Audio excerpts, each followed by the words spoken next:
when you are not speaking. When speaking, please be succinct and do not exceed the allocated time frames. If referring to any written submissions, please refer to the specific page number in the agenda pack. Any new evidence can only be submitted at the discretion of the chair and the agreement of all parties. If you are having any technical difficulties, please use the chat function to alert the meeting or dial in using the details in the invitation. Please do not use the chat function for putting formal questions to the subcommittee. Any persistent disruptive behaviour will result in removal from the meeting. Once the application has been considered, any remaining parties will be asked to log out of the hearing. Please do so promptly so that councillors will have the opportunity to deliberate and make a decision. Each party will be notified of the decision within 5 working days. However, if you contact the licensing servicing tomorrow, you will be given a skeleton decision. I will now hand over to members and invite them to elect a chair. Thank you. Could I please elect Councillor Gilbert Smith as a chair for today? Thank you. Yes, seconded. Thank you. Okay, great. Thank you very much, and welcome everyone to this licensing subcommittee meeting D, Tuesday the 7th of February 2023. Just before we start, we'll just go around the virtual room just to introduce ourselves. I'm Councillor Smith, Stoke Newington Ward, and also Chair of Licensing. Councillor Susan Runga. I'm Councillor Sheila Sousa Runga. I'm a member of the Licensing Committee and Ward Councillor for Hackney Central. Thank you very much. Councillor Root. I'm Councillor Penny Root. I'm represent Victoria Ward. Okay, we've got a lot of people on this call today. You've heard from Natalie, our governance officer. Can I call Amanda Griggs? I'm just doing it in order. I've just gone on to another page on my iPad, so I'll just do it in sort of alphabetical order. Amanda Griggs, please. Good afternoon, Chair. Yeah, Amanda Griggs from Police Licensing. Thank you very much. Amanda North. Good afternoon. I'm solicitor supporting members this afternoon from Legal Services. Thank you. Thank you very much. Brandon Kinsman. Hi there. I'm Brandon Kinsman. I'm the Managing Director of 8 Members Club and 8 Core. And you're associated with which item? Associated with, in what way, sorry? Which item? Are you Crank Brothers? No, I'm the Managing Director of 8 Members Club, one of the premises in the area. Oh, okay, you're another person. Okay, I see. Yeah. And you're objecting to? We initially we were objecting to the extra event. Would you like me to expand? Okay, that's fine. That's fine. Just for the first item. Yes. Thank you. Just clarifying who you are. That's all. Brilliant. Thank you, Mr. Chewett. Hi, I'm David Chewett. I'm Team Leader Licensing Technical Support. I'll be speaking on item 7 today. Thank you very much. And I've got Decker Solutions. Hello, we're a local occupier and also a landlord within the area. I won't be. I'm listening in. And you're here for the Crank Brothers one, yeah? Crank Brothers. Oh, sorry. Yes, if there's multiple items, yes, Crank Brothers. Thank you very much. Excellent. Just writing this down. Okay, and then we've got Gareth Sykes, our governance officer, who's just sitting, observing and helping on the call. Thank you, Gareth. Gertch Patty. Hi, Chair. It's Gertch Patty from the London Borough of Hackney, the Environmental Protection Team. I'm here for the temporary event notice, which is a little later on. Thank you very much. Thank you. Brilliant. Okay, and then Mr. Hicks. Hello, Chair. It's Guy Hicks from Dad's LLP. I'm here for the 10 later on. Okay, thank you very much. Great. And Julian Butterfield. Yes, hello there, Julian Butterfield. I'm the Community Liaison Officer for Crank Brother. Okay, thank you. Community liaison, yeah? That is correct. Okay, and we have Kieran Clancy. Hi there. I'm the founder and event director for Crank Brother. Thank you. And then Mario's our IT expert. Thank you, Mario. Mick, is it Bowles or Bowles? Bowles. Bowles. Mick Bowles. Yeah, Mick Bowles. Event safety advisor for Crank Brother.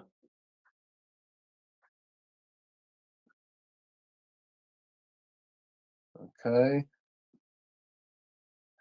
Okay. And then we've got, sorry, Suba, you're at the end here. Suba, please. Thank you, Chair. Yeah, I'm Subha Shreen. I'm a Principal Licensing Officer. I will be presenting the report today. Thank you. Excellent. Chair, just to say Amanda has raised her hand. You may not have noticed. Yeah, Amanda. now. Yeah, I've got a screen open in front of all the cameras. Amanda. Chair, sorry to interrupt. I just wanted to say that because we have 3 items, I don't know if you wanted to agree with the parties that those who are being heard later on, if they want to come back in an hour or something, or I don't know if you want to stagger them so that they come back so they're not waiting the whole time. It's entirely a matter for you. Yeah, I mean, I think maybe maybe we should take half an hour for the first one. So all those, David, Mr. Stewart, you're looking doubtful about that. You want to come in? I just noticed. So you might need about it's estimated an hour for each, I think, or at least 45 minutes for each item. Okay, well, let's say 45. Let's say 45 minutes. I mean, obviously the meeting has to agree this. I mean, I'm happy for everyone to stay if you want to stay, but you know, people for this, the second item on the agenda, Hoxton Chicken and Pizza, you know, you can basically leave, come back in 45 minutes to turn your cameras off and go off and, you know, have a sandwich or something or whatever. Is everyone in agreement with that? 45 minutes? Sounds good to me. Yes, Chair. We were just we didn't realise it was. I mean, I don't know what the schedule is. We were just told to log on at 2, so I don't know if that's because we're first or third or whatever. Yeah, well, in the agenda, item 6 is the Crank Brothers first, and then item 7 is Hoxton Chicken and Pizza, and then item 8 is temporary event notices. So we're taking Cranks first, which will be in a few minutes when we go through the hearing procedure and stuff, and then Hoxton Chicken and Pizza will come in 45 minutes time. So all those for Hoxton and Hoxton Chicken and Pizza. If you'd like to just turn your cameras off, it would help me share the meeting so I know who I'm dealing with, if that's okay. The temporary event, Chair, and the temporary event. And the temporary events people, Yeah. if that's okay. It is standard for all parties to join at the start of the meeting so that we're aware of what's happening and the procedures can be gone through. Thank you. I mean, the temporary events people can say essentially, you know, if we're going to hold 45 minutes each, you know, are resistant to do that. Maybe come back in 45 minutes anyway, and by then we'll have an idea of what was happening. Yes, you've got your hand up, sir. I have. I was only because I was feeling left out. My name is Philip Kratz. I'm a solicitor. I act for some objectors to Crank Brother. Okay, didn't get you. You hadn't asked me. No, because Philip, you're not actually on my list, and your name's not on the screen, so that's why. So apologies for that. If you could maybe go in and put your name on there, that would help. Right. I'm only on my phone at the moment. I'm not sure I'm clever enough to do that without losing the signal again. I received an invite from the committee admin people, so I should be somewhere on the list. Okay, do you want to clarify that, Suba? Yes, Chair, I can confirm that he's the one of the other person, which is B1. Oh, okay. Yeah. Thanks, representing some residents, yeah? Yeah, yes. That's right. Philip Kratz. And businesses as well, or just residents? And businesses as well. Okay. Sorry about that. These No things problem. happen with the technology, so apologies. Okay, so let's make a start then. So we'll go through the agenda, which is in your pack, if you've got it, you might have a physical version or an online version, whatever.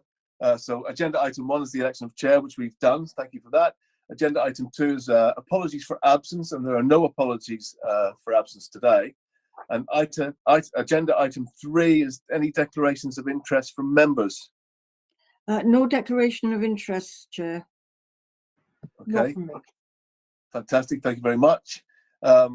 Agenda item 4 is minutes of the previous meeting, and there are no minutes included in the pack for consideration today.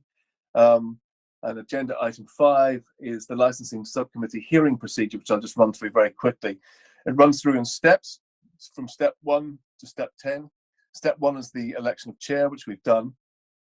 Step 2 is the licensing officer will outline the report. That'll be Suba. And then step 3, the applicant will present their case in support of the application. And then step 4, we have responsible authorities that will come in.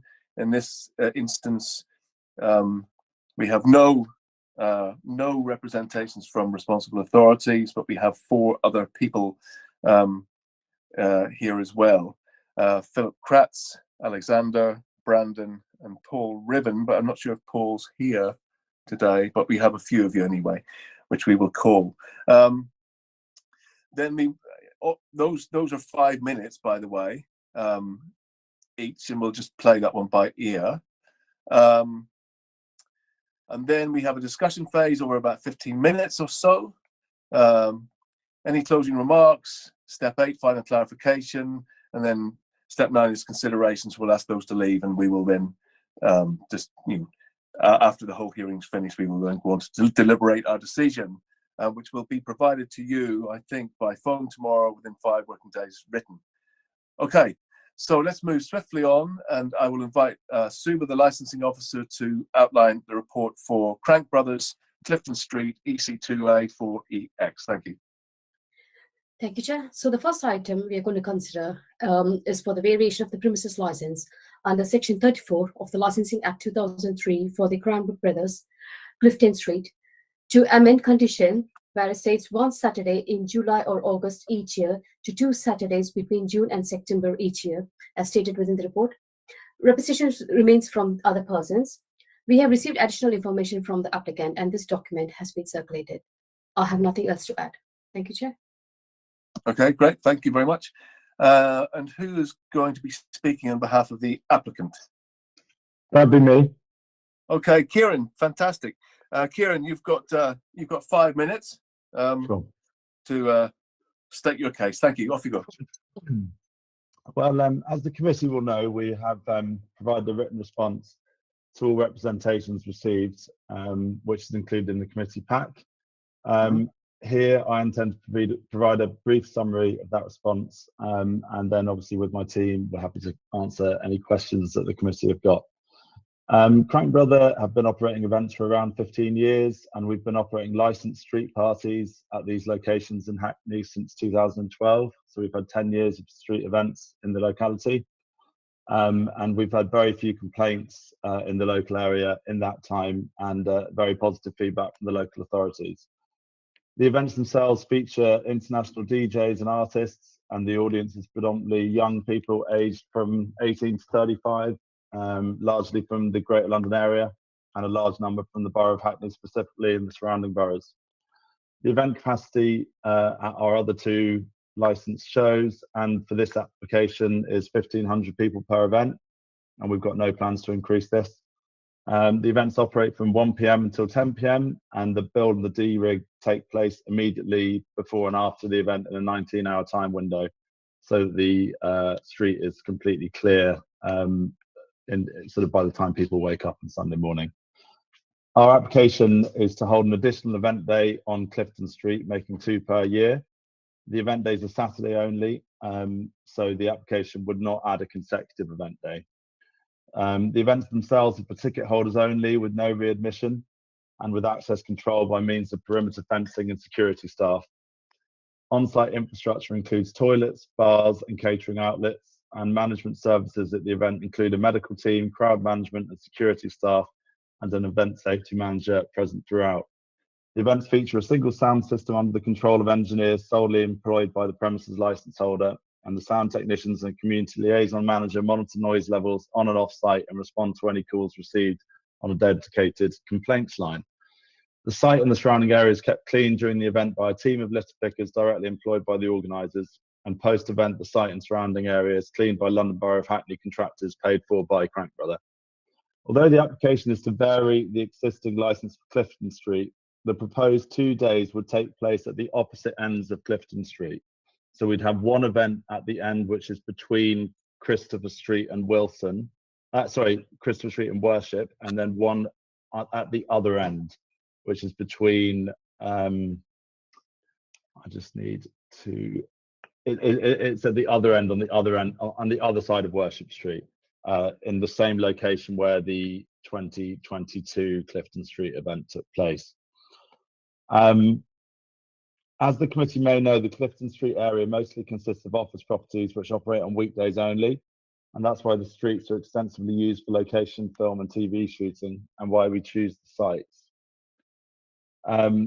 Specifically, the reason we've decided to make an application on Clifton Street and to only use one end of the street for each event, it just means that each set of residents for each end of Clifton Street won't be inconvenienced twice in one summer. It would still just be one event on each end of Clifton Street, so only one event for each end. When we received reps, we resurveyed the area and we found continued lack of evidence of usage of buildings on Clifton Street on Saturdays. We provided an extensive set of photos taken to the licensing team to demonstrate this. In any case, we've got a strong track record of successfully engaging with residents to facilitate access and minimise any disruption during the events. In previous years, we've mail-shotted local businesses in advance and provided event info, details of the complaints line phone number, and allowed access for any requests to be facilitated during the event itself and in the build and derig periods. And we would absolutely intend to do this in the future, and be happy to engage directly with any specific premises that feel that they are adversely affected. The application is clearly within the licensing policy and reflects the previous engagement with the responsible authorities and local businesses. It's notable that the application has received no representations from the Metropolitan Police or the noise control teams or nuisance teams or any other responsible authorities. 4 reps were received, 3 from the premises in the locality and 1 from a law firm representing 1 or more of the premises. None of the reps raised specific concerns about previous events we have staged. All the reps mentioned concern over access to properties, but none of the properties responded to our offer via London Borough of Hackney licensing to discuss the proposed event arrangements and whether their specific address would fall within the event footprint on either of the proposed event days. That's 5 minutes. All right. That's 5 minutes, but you can carry on. I've only got one more sentence. The application should be permitted as Crank Brother has a track record of successfully staging events in the area with a very low impact on local community, positive engagement with the responsible authorities, and demonstrable responsiveness to issues and concerns when they do arise. That's everything from me. Thank you. Okay, fantastic. Thank you very much. Any points of clarification at this point, members? No points of clarification. Okay, great. I think we can move on then to other persons, because there are no responsible authorities here at all. So I don't know how we're going to order this. I'll maybe start off with you, Mr. Kratz, as a solicitor. How about that? It'll make a pleasant change. Thank you, Mr. Chairman. So I want to keep it simple, and I probably won't take up my full 5 minutes. What's being applied for is a premises license, and although there's absolutely no suggestion that there's anything wrong with using this licensing regulatory regime for this type of event, it is, of course, not a perfect fit. Premises would normally be a pub or a Freemasons Hall or a village hall or a meeting place or a meeting hall. It's not every day that His Majesty's Highway is used as a set of premises for this sort of event, and it creates a dynamic tension. I represent a number of residents and business interests, not just offices, I hasten to add, some in the hospitality trade, some who require access to their premises at the weekends. And although there is a willingness to live and let live and to try and cooperate with these events, the imposition of the most recent events has caused immense problems. I have to say that none of those that instruct me have been approached for dialogue with the applicant, and that's not necessarily the fault of the applicant. It may well be that the applicant thought that the licensing officers would take it upon themselves to engage, but that simply didn't happen. So this is a licensing application. It's for a premises license. I'm a little bit confused about one end and the other end of Clifton Street, because it seems to me actually that's two sets of different premises. It's not the same premises. And although it's only one more event, it's a doubling of the event and a doubling of the problems that are caused. When exercising your licensing powers, there are 4 licensing objectives that you must always have regard to. That's the prevention of crime and disorder, public safety, the prevention of public nuisance, and the protection of children from harm. In relation to those, what we say is that bringing together 1,500 young people and the licenses being sought for performance of dance, recorded music, and the supply of alcohol. So that's the license that's being applied for, to bring together 1,500 exuberant young people with music and dance and anything else that's going on as well, together with the alcohol, does not make it likely that there'll be prevention of crime and disorder with the best will in the world. The same goes for public safety, and the same goes for the prevention of public nuisance, because the amplified music made my client's premises unusable whilst that music was going on. Protection of children from harm, I don't think that's a relevant consideration for you to worry about. My clients have been prepared to tolerate 1 a year of these events on the basis of live and let live. If it's becoming not only twice a year, but a movable feast, sometimes one end of Clifton Street, sometimes the other, we feel there is sufficient uncertainty about that for you to not be satisfied that you are fulfilling the licensing objectives. And the crowds, the difficulties with access into premises, with the best will in the world, because even if access is allowed, let's say, for example, into one of my clients' coffee shops, if there are Harris fencing around and security guards and a lot of hustle and bustle, it's putting off the normal clientele for that sort of premises. Another set of premises is the gym that's mentioned by the applicant. It's fully operating, so it's paying its rates, it's having its occupiers, it's being used, and people are put off using it if there's 1,500 people bouncing up and down to a house with a bit of garage in the background, together with the alcohol. The doubling of those problems gives rise to an unreasonable impact, we say.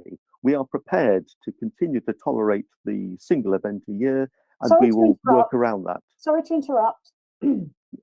Sorry to interrupt. Councillor Smith, I don't know if you've noted that Councillor Root has had to leave the meeting. Oh, I didn't notice that because I can't see everyone on my screen. Yeah, sorry, I couldn't see her either. That's the problem. I couldn't see everybody. So would we be able to stop for a few minutes and come back? Yes. I'm sorry to interrupt you, sir. It's just No problem. to have her present. So should we, are you able to either just send her a quick message, Councillor Smith, and then to say that we're having an adjournment?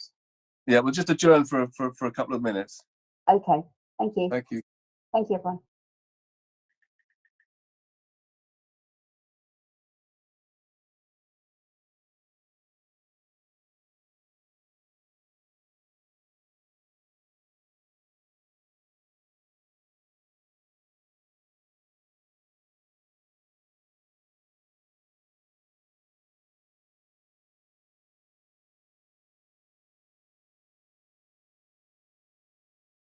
Are actually just for some reason Okay.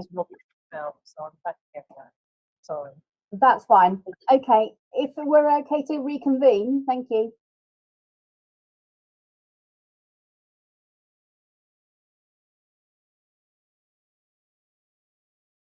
So I think you're on mute, whoever's speaking.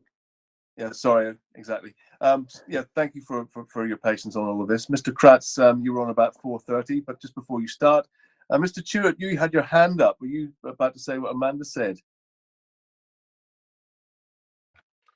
I was, Chair. I was. So, yeah, that's fine. Okay, great. Fantastic. Okay, Mr. Cratchit, I think you were on about 4:30. Thank you. And I can see you've think got I 30 saw seconds. the councillor drop out, so I don't think anything was missed. So the point I'm making is that there are problems, and they are obvious problems. We are prepared to tolerate those and live and let live, but the doubling of those problems gives rise to an unreasonable and intolerable increase in the impact in relation to the four objectives, or three of the four objectives, to which the committee must have regard when exercising their licensing functions. My clients need access to their premises on a 24/7 basis, and with the very best will in the world, that is not practicable because members of the public are put off by the size of this event. And I say I'm quite happy to leave it at that and let common sense take its course. Thank you, Mr. Chairman. Thank you very much. Members, do you have any point of clarification? I have one. Do members have any at this point? Not seeing any hands up there. Yeah, Mr. Cratchit, you did mention immense problems. You know, in your words, can you just highlight what some of those immense problems were? Yes, for example, an attempt was made to regulate entrance to and exit from the premises. Now, I say, if you like, I'll sorry pause. to interrupt again. Sorry to interrupt. It seems that Councillor Root, her connection has gone again. So could we just? I'm here. Don't worry. Oh, you're back. Okay, great. Thanks. Yeah. Thank you for keeping a keen eye on that, Amanda. Thank you for your help. Much appreciated. Okay, Mr. Kratz. In order for the premises, and I'll pause there because, of course, the premises are a public highway, to have entrance to and exit from regulated, fencing is put up. That fencing, even if there is a small corridor allowed to allow access into some of my clients' premises, it puts off the members of the public, and in some cases it's simply impossible to gain access to those premises. And that stands to reason, because each end of the street is controlled, regulated, fenced and policed or stewarded by the applicant. And I say that causes in itself a problem. And once a year, okay, we'll live and let live. More than that, it's just becoming unreasonable. Okay, thank you for that clarification. Thank you. I would like to bring in, is it Brandon? Yes, thank you. Yes, as I said, I introduced myself as Brandon Kinson, the founder and managing director of 8 Club, based in Dysart Street, and also 8 Core and the cafe located on the corner of Dysart and Clifton. I won't be taking much time up at all, because we have noted on the application forwarded by the applicant, we've noted that the change of location to the other side, this particular application is the other side of Worship Street. Previous years, this event has been held surrounding our premises. The applicant's ongoing, this application for this one, I can see is across the street, and therefore isn't going to be affecting access to our premises on for this occasion. So on this latest application, I do have. What, is that for both? Do you know? No. So one of the existing event does surround our premises. The previous event last year held the second event. There was 2 events held last year. The second event also surrounded. I can see that now they've decided, as the applicant introduced himself earlier, and events, they've decided to hold 2 events at either end of Clifton. So this second event is not going to be impacting our business in the same way that it did last year. Okay. What I would say, and we have had a very pleasant working relationship with Crane Brother in the past, and my operations director Annabelle has been in contact with Kieran for a number of years. The only issue I have, and I'll just, you were asking for some examples of issues. Last year we had a wedding, which we have a wedding license.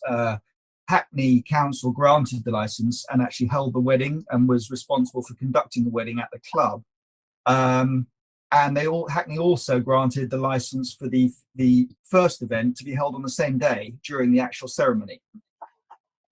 We tried to explain this to Crank Brother and Hackney Council. Unfortunately, the wedding was completely disrupted, and the two happy people getting married they had a severely undermined event. And all I would say is that we would like Crank Brother to give us an undertaking to inform us with a number of months, because most people plan their weddings at least 6 months in advance, to give us an undertaking that they would actually inform us 6 months ahead of any event in Clifton Street or in Christopher Street of their noted event, so that we can actually plan our events around that, so the two things aren't clashing. I think that's a very sensible request. But as far as what about the first event, Brandon? Is that going to affect access? That was actually the first event. So the two events were held in the same area last year. Effectively, they weren't. This is a new location that we're talking about. So we're going to have 2 events a year in the same location, Kieran. Is that right? No, no, that's not correct. We've got an existing premises license, which we've had for a number of years for Clifton Street, and that's going to continue. What this does is add an extra event day, but to use the other side of Clifton Street on the other side of Worship Street. So Brandon's right that it won't directly impact 8 Members Club in the same way. Yeah. The only reason that we used that in 2022 was because there was some filming going on right at the last minute, which prevented us from using the south side of Clifton Street this year. But in future years, if this license is granted, it would be 1 event on the south side of Clifton Street and 1 event on the north side. Yeah, I thought you said that. I'm just trying to clear the picture. Thank you, Kieran. Brandon, you've got a few moments left. Yeah, no, it purely is that. I mean, we want to be very, very reasonable. At the end of the day, we book quite high value events in at the club at the weekends, and we just want to ensure that when somebody is paid in excess of 20 or 30,000 for a wedding, that they haven't got house music playing at the levels during the event that we've had booked in for 6 months. And I think that's perfectly reasonable for all people concerned, to ensure that we can operate our business without and affect the quiet enjoyment of running that business. Okay, that's 5 minutes. Thank you very much. Thank you. Great. Okay, Julie, I can see your hand. I'm resistant to call you now because we're going to be moving on to the discussion after we hear from Mr. Is it Decker? Do you want to come in, or are you just observing what's happening? If I may, I'll just second what Mr. Kinsman and with what Mr. Kratz has said. We've been here since 1993, so we've been with the area for a very long time. And obviously, for whatever Mr. Is it Clancy is saying that there's limited disruption, it's not true. There is a lot of disruption. Access is denied, and all those things sort of happen. If they are now having it in 2 separate locations, our concerns are, should we say, slightly reduced. But we wouldn't want it to keep eroding back onto this side of the street, shall we say? That's okay. Thank you for that. But again, I'll bow out, Mr. Kinsman. There we go. Thank you very much, Kieran. I can see your hand. Just hold on. Okay, so I've got basically Appendix B1, B2, B3, B4. We've heard from Mr. Kratz. Alexander is not on the call, I believe. I am Alexander. You're out. Oh, I'm Alexander. Sorry. So there we go. Your name. I can just see Decker on the screen. Sorry about that. I'm sorry. Alexander. Okay, great. And then Brandon, we've heard from you, and Paul Riven's not on the call, is he? No. Is that right? Can we clarify that? That's right, Chair. Brilliant. Okay. I think we can move now into the discussion phase, and I would like to invite members to come in with any questions, points of clarification, inquisition. Off you go.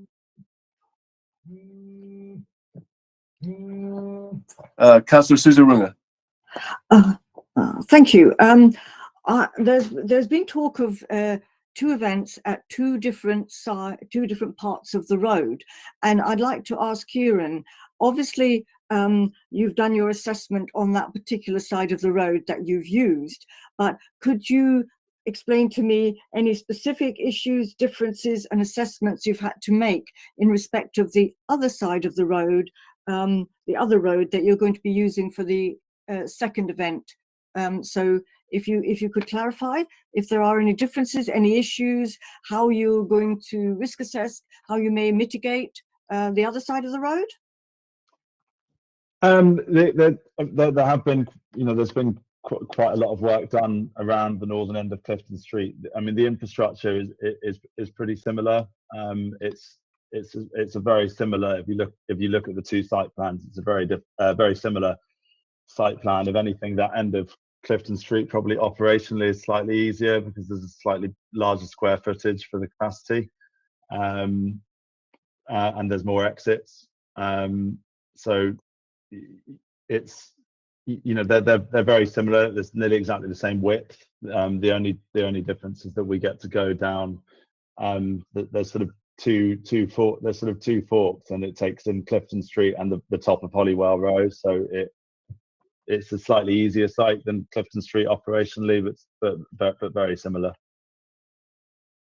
One thing I just wanted to add while I've got the floor here was I think we were quite clear in the application as to what end of Clifton Street this application was for, but it might be a simpler thing if the committee were minded to grant the application that we have a licensing condition put onto the license saying that the second event on Clifton Street has to be at the northern end of Clifton Street between Worship Street and Scrutton Street. And I feel that Brandon and Deckard Solutions have been, very, very reasonable in their comments. And I think I get the feeling that would allay quite a lot of their fears if there was a licensing condition to condition us to only use the southern end of Clifton Street with the existing premises license, and then the supplementary day would be for the northern end. So that's just a suggestion from my part. Well, thank you for that. So the second event at the southern end, is that right?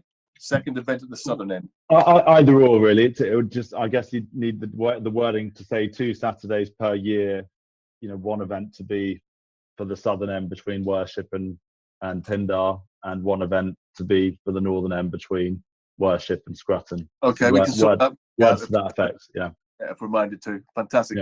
Yeah. Sue, I can see your hand. You're on mute. Sorry, Chair. It's just I want to inform the members. So this new location, it was not provided as part of the consultation. It's not within the part of the plant area. So we can't accept it, Chair. Okay. So the applicant should have provided at the time of the variation with an amended plans providing the location of this new within the plans, but it was not being enclosed. So what are we're currently looking at just the original location. It's the original location, because as part of this variation, if the applicant is intending to use a new location, they should have provided us an amended plan to say to point of the new area which has been outlined. But if you look at the original plans, it's not there. So okay, Kieran, do you want to come back on that point? I need to have a look at the event pack. I don't think it's correct, but if Subagni is saying it's not in her event pack, I'll have to have a look at the email chains as to what's been sent into the local authority. Because obviously that's kind of important in a way. I mean, it's quite a large. Certainly in all the documents. Yeah, Amanda. Chair, I think we need to stop and let Mr. Clancy have a look at his papers, because it's very important, that consultation. And if basically the whole point of this hearing is possibly if he believes it's going to be 2 separate locations, but if the parties who are here to speak are only thinking that it's only going to be in the same location each time, that actually makes a big difference. So I think it's important that we get, instead of continuing the discussion, maybe give him 5 or 10 minutes if he has to look at his papers to make sure he understands what he's actually consulted on and what is being proposed today, or whether or not he's going to proceed with this hearing for us to make a decision on the application. If the licensing, I mean, if the licensing officer has come back and said that this wasn't part of it, then I'm assuming it's not. Sue. But Mr. Clancy, Sorry, Chair, for the clarification purpose, if required, I'm happy to provide the plans which we have on the system, so you can just look into it. If you can give me a few minutes, I can forward the plan as well, so you can look into it if required. Yeah, I think the applicant needs to know, needs to check their paperwork to make sure they're clear about what's happening as well. Yeah, Kieran, can't hear you.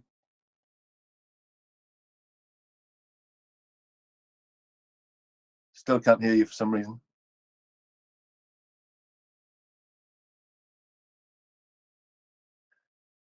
You might have to log out and log back in again, maybe. You now? Yeah. Can you hear me now? Yeah. I think the existing premises license is non-specific about where on the street the site is. What then tends to happen during the SAG process is that we submit event documents, including a site plan, to the local authority about the event. And I think what might have happened during this application process potentially is that it's been non-specific about Clifton Street. What I've tried to make clear to members during this call is that we could have a licensing condition that details exactly what section of Clifton Street is the event happens on. At the moment, my premises license allows me to do an event anywhere on Clifton Street between Pindale Street and right at the other end, because it's non-specific. It doesn't have numbers. It's just Clifton Street EC2A. So at the moment, you seem to be disagreeing with that, Subhagani, but do you have a location or? Sorry, Chair, we have to go with whatever states on the plan kind of thing. If a new area needs to be included, the applicant should have provided as part of his variation application. So are you suggesting, Sue, that we have to adjourn this meeting? The thing is, with the new plans, the application has to restart the consultation. So the applicant has to submit a new plan, or he has to provide a new license for this new location area.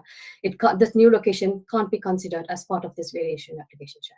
Okay, so are you recommending that we adjourn?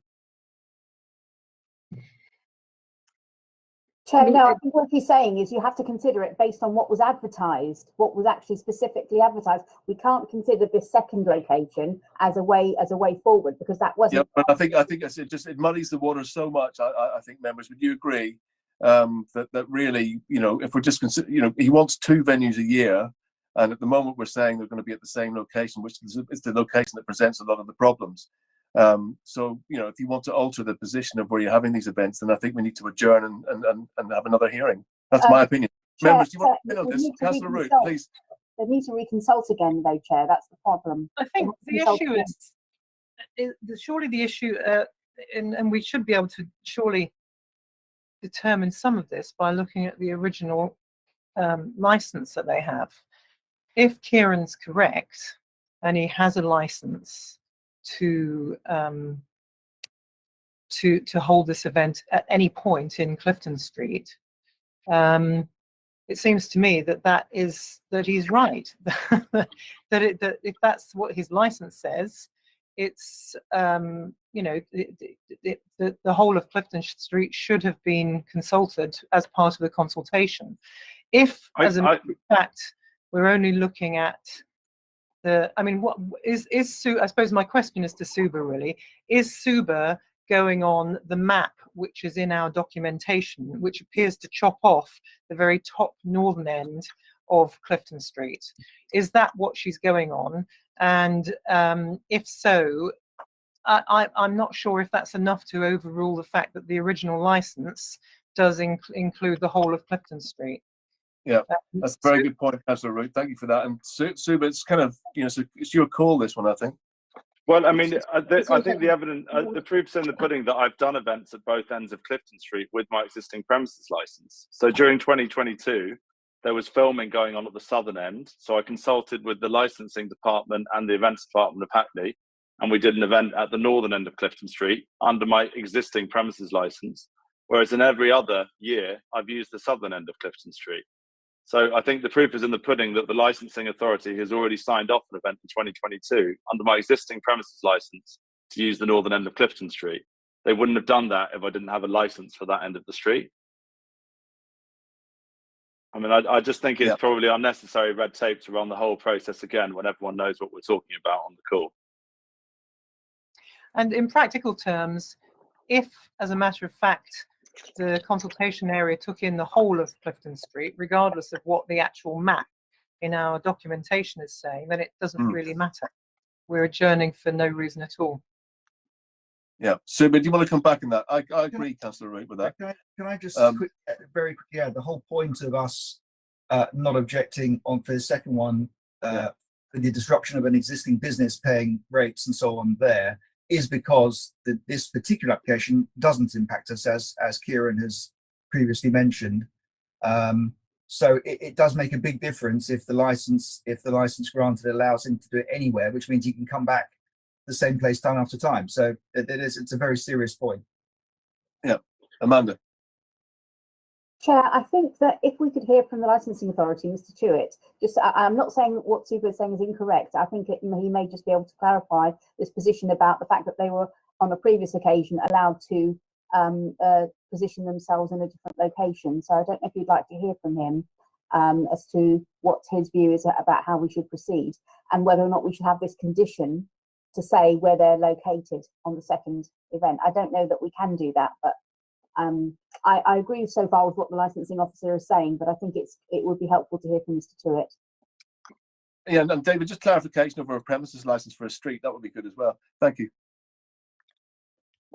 Thank you, Chair. The Act defines a premises as any place. So when someone makes an application, they attach a plan to their application, and that plan with an outline, in most cases, is the premises that we license. But in this case, I'm looking at the plan that was attached to the application for this license when we first received it, and it shows the area between Worship Street and Christopher Street. It doesn't show an area north of Worship Street, which is my understanding of what we're talking about this afternoon. So that you're referring to Appendix D. Appendix D. Just bear with me a sec. Is that what you're referring to? And there's a black dot there.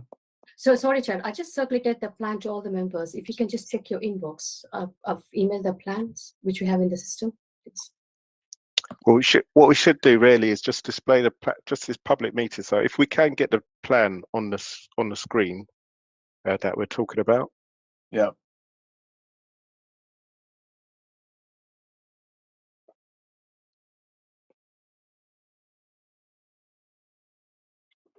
Okay, I've got it on my phone.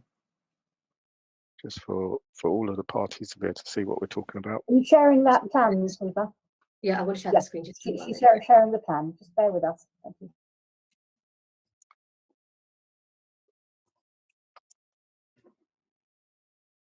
This plan is on its side, but if it's, I guess if it's in portrait, north on this plan, from my understanding, is to the left of this drawing. Mm-hmm. Is that right? Towards Worship Street, yeah.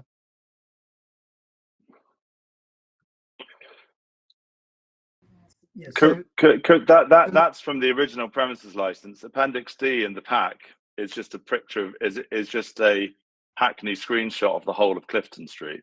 Yeah. What I was suggesting is having a licensing condition added into the premises license that specifies we use the northern end for one event and the southern end for the other event, and then we should probably append 2 site plans because it's just cleaner.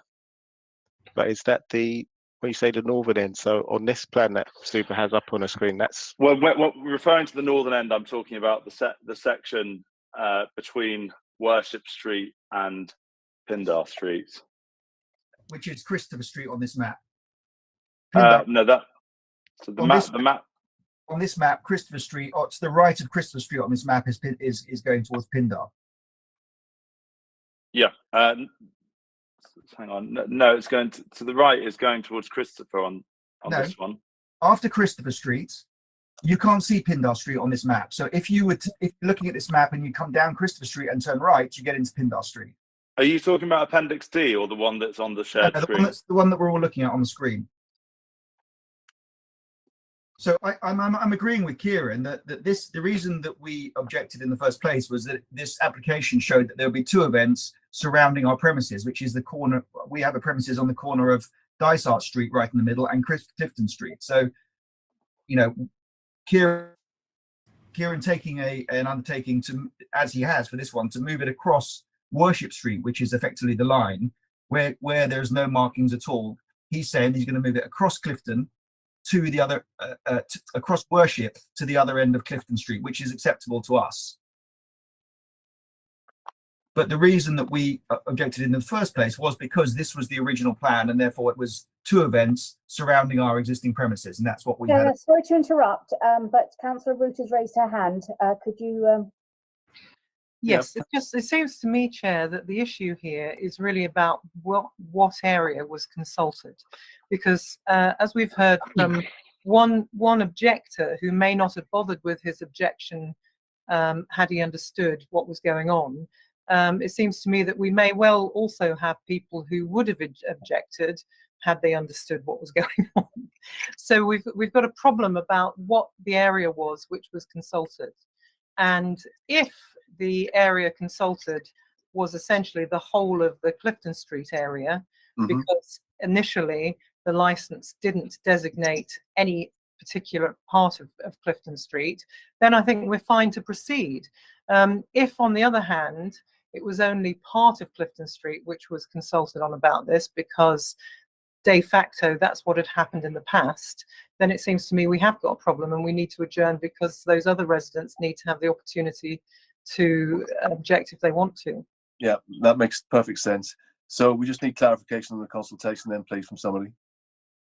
As far as I'm aware, no site plan was initially uploaded when we made the application, and then in the run-up to this meeting, a site plan was sent with a site plan showing that it's at the northern end of Clifton Street. In the pack that was sent out shortly before this event, there was a site plan showing that it was at the northern end of Clifton Street. Mr. Chewett. There may have been a site plan attached to the event application, but we're considering a license application, and from our records, this license is for that area of Clifton Street.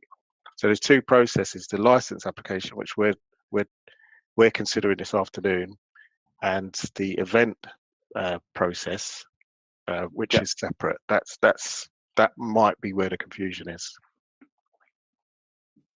Okay. Suba. Yes, Chair. We haven't had an answer to the question about the consultation either, Kieran. Was it the whole of Clifton Street or one section of it? It was the whole of Clifton Street, because we didn't upload a specific site plan, so that the address that's on the premises license variation application form is Clifton Street EC2A. So it's to vary it to add an extra event day for the northern end. And in the consultation that you put out there, was it obvious that you were going to be using 2 locations on that consultation?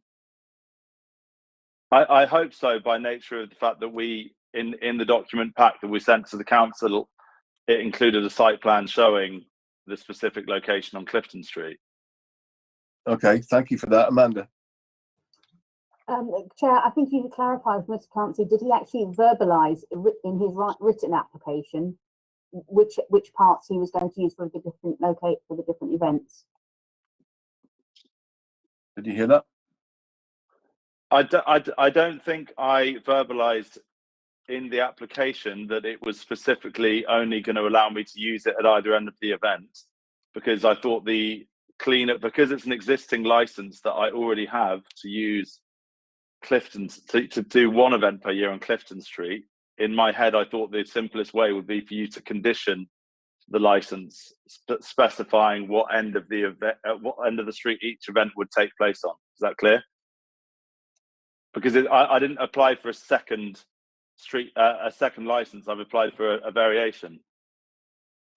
I mean, my view is that, Mr. Chewett, if we have conditions on this license in reference to these 2 locations, and everyone, and Cliftonville has been consulted all the way along. We've got, all the objectors here. There were 4 of them. They are aware of this change. Would it not be acceptable to carry on and take Councillor Root's advice on this? I can leave that to your discretion, Chair. What I would say is that I guess at some point we would need a plan of that part of Clifton Street, because to attach to any license that you may or may not grant. Yeah, I'm sure Kieran would be happy to do that. So we just don't have a plan of that. We don't have a layout similar to what Suba had up on the screen a few moments ago, just showing where the exits are, how the site is arranged, that sort of thing. So we don't have any of that attached to the license. But as I say, it might have been submitted as part of the event process, but just not as part of the licensing process. Okay, I've got 3 hands up, 4 in fact. Amanda. Yes, Chair. I think we need clarification from licensing whether or not it's discretionary for members to decide on where the events will be held, or whether or not you have to go in accordance with what the consultation was. Because Suba's advice was that they've only, the new location isn't part of the application. So I'm just a bit concerned about that. David, do you want to come back before I bring in some others?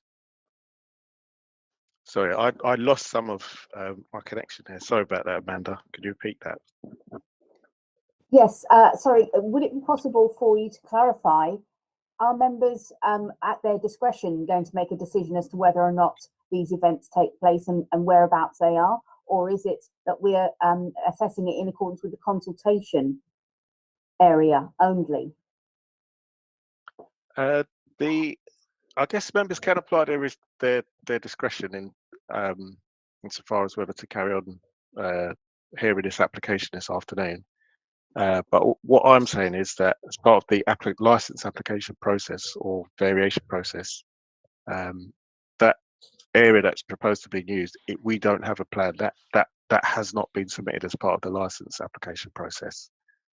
So that's something to bear in mind in the decision making, I guess.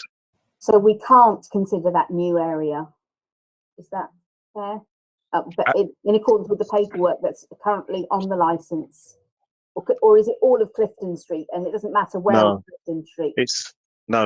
It's that part of Clifton Street. That's the plan that was attached to the license application whenever it was first received. I think 2019 maybe. I'm not sure when this license was first granted. Is it January 2019? So at some point before that, 2018, I would assume we received that plan attached to this license, and that license is what's being varied. But the plan isn't being varied from what I can see. It's just the number of days that the license can be used.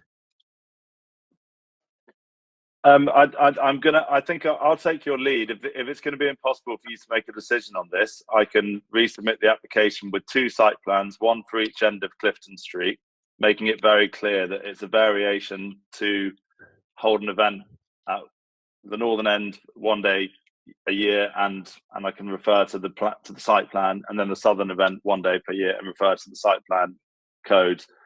If you're going to, if I think everyone on the call understands what the intention is in the application, I can't really comment on whether or not you're going to be able to make a decision. If you can't make a decision, I'm happy to resubmit the application, but I feel that everyone understands what the application is for and what the issues are. It's just going to cause a delay, but it's not my decision. Okay, thank you, Kieran. Councillor Root. Thanks, Councillor Smith. I'm just, I am a bit concerned about this because I'm going to give you an example from my street. We have an annual street party in my street. A bit like Clifton Street, my street is cut in half by another road. And the street party always takes place in the western side of the street. And I think that if it were to suddenly change and to take part in the eastern part of the street, it would surprise people. So I am a bit concerned that we might be, if the consultation wasn't specific, I'm a bit concerned that there might be people in the part of Clifton Street who might want to object if they knew what we're discussing today. So whereas I understand Mr. Clancy that we do all understand what you're proposing, and I don't think anybody thinks it's a bad idea. I just think that there may be people who live in Clifton Street or have businesses in Clifton Street in the part that you want to move to, who don't understand it and have every right to object, and we may not have given them the chance to do that. So given that you've kindly offered to resubmit, making it all clear, I personally would be minded to accept that offer and to adjourn for the time being and to take it as a resubmission. Yeah. Abdullah, I'm not sure if we've seen you before. Have you just come on the call? Yes. And can you just introduce yourself, please?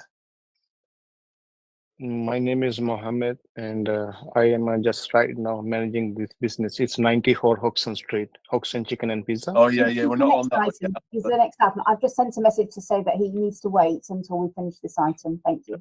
We're still on the other item, Abdullah. So sorry about that. No so if you'd like to just take yourself off screen for a second. Sure, no problem. And just come back in maybe 10 minutes or 15 minutes or something. Yeah. Okay, no problem. Thank you very much. No. Right. Okay. I think we're going to adjourn this one, Kieran, I'm afraid, because we need it clean. I mean, and I think Councillor Root's right, actually, about the consultation further up the road. So if that's okay, folks, I'm really sorry about this. I think we were making headway there until the bomb was dropped. Decker, Alexander. Sorry, can I just ask, so could our objections and all that we've discussed be carried on to the next one, or does the whole process start again? I'm sorry to. Yeah, thank you for that question. Suba, do you want to answer that one? Yes, Chair. Just to confirm, the whole process starts again. So when the application goes for consultation, if they want to make a representation, then they have to submit a new one. Okay. Yeah. Sorry. Wishful thinking. Councillor Susan Ringer. Well, thank you. I'm in agreement with what's been decided, because I do and did have some concerns, which is why I initially asked about two different sides of the street. Yeah. So I do support this decision that's being made now. Thank you. Okay, thank you for that. Amanda. Chair, if I could ask you to ask the applicant as well that they need to put in writing exactly what it is they're asking for, so that it's very clear to those who are considering the application when it's being reconsulted on. That's really important, so they understand. I think Kieran's probably aware of that. Brandon. Yes, thank you. Just a very quick thing. I think there's a bit of confusion from our point of view with our objection, is that with the document filed and then sent to everybody with the with looking at locality and looking at all the information, that pages sort of 3 to 5, it sort of basically defines this part of Clifton Street, and that's why we were objecting in the first place, that actually the all the dates that they were doing the surveys are actually around this area. 8 times mentioned, and also on page 5 it says, to quote, "It appears that this premises has been developed but is not yet commercially occupied. There is no reason why the trade activities present would be impacted." And that's it's only because of that information that we actually objected, because we assumed that it was going to be in the same place. So okay. Just as a clarification on the submitted documents, that makes the thing much more confusing than it needed to be, and to be honest, in the first place, which we wouldn't have an objection effectively based on the new location. Yeah, and Kieran, in some ways, it's sort of beneficial in a way that this has happened prior to this new application, which will be a bit more thorough, because you've got an idea where people are coming from. So access to their premises is important. You knew that. Management of crowds, so crowd management and safety of crowds is really important. Substance abuse around the venue, got to try and sort of control that. Noise, disruption to the operations of businesses, so you want to sort of cover that off as well. The office, the restaurant, the gym, and the core cafe has been mentioned. So yeah, you kind of know how now to sort of mitigate all of those in this new application. Yeah. Yeah, we will resubmit the application and get a lot more clarity around the locations. And look, I really apologise for that, because I thought we were making good headway there. But and thank you, Suba, for raising that point. So if I could ask all those as part of this item, Amanda. Chair, just finally, just to remind the applicant to submit plans, the plans of the exact locations, so it's clear as well. Thank you. Yeah, brilliant. Okay, apologies for all that, but thank you very much. If you could all leave the call now, we'll move on to the next agenda item. Thank you very much. Thanks, guys. Bye. Apologies, Kieran, sorry. No, Right. thanks, guys. Okay, so we'll move swiftly on. I wonder if I could just request a swift comfort break, please. Of course, Councillor Root, no problem. Would you like 5 minutes? I think that'd be great. Thank you very much.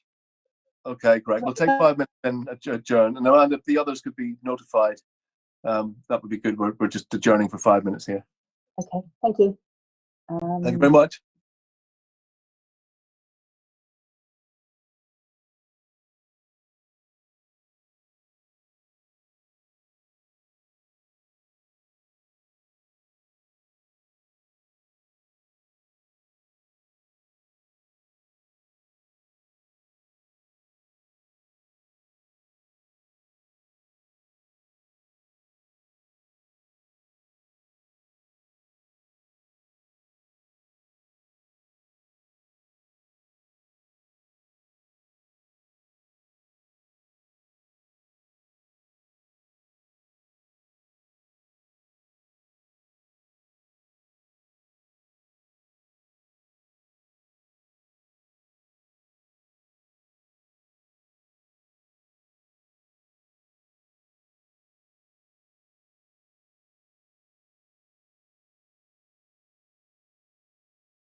coming back on the call.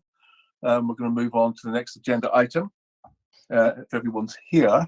Chair, Should can you be. just double check that the applicant is here for the second item, Mr. Mohammed? Or...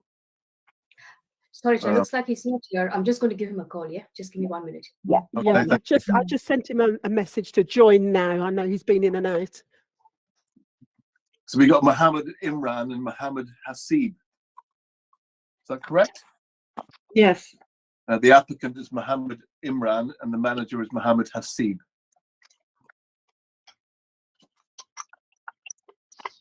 Sorry, Chair, who is Ali Khan-T? Who's that? Ali Khan. I don't Chair, know. that's for the 10. That's the DPS. Oh, right. Okay. 10. No. Thanks. They want in the call at the start. We'll try and we'll do reintroductions, maybe Councillor Root, when it comes to the 10, just in case we've missed somebody, because they weren't on the original introduction. Sorry, Natalie, can you send him the link again? He lost the link again, he said. So if you can email it to him. Yeah, thank you for your patience, everyone. Okay, bear with me. Amanda, have you got two screens on here, is that right? I can see two Amandas. Are they both you? No. It's one No, me, it's Chair. Amanda Griggs. Amanda Griggs. I'm here. Excellent. It's amazing how this technology trips you up, isn't it? It's meant to make our lives easier.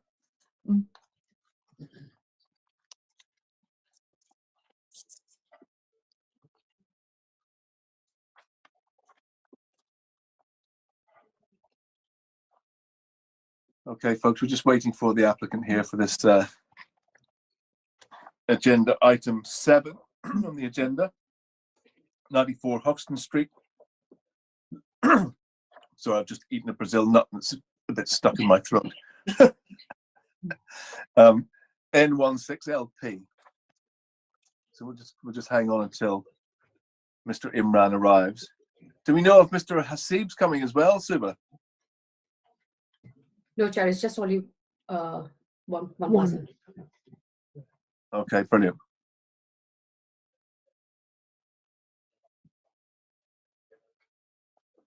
There's also, I've got an image on my screen of a little photograph with no name on there.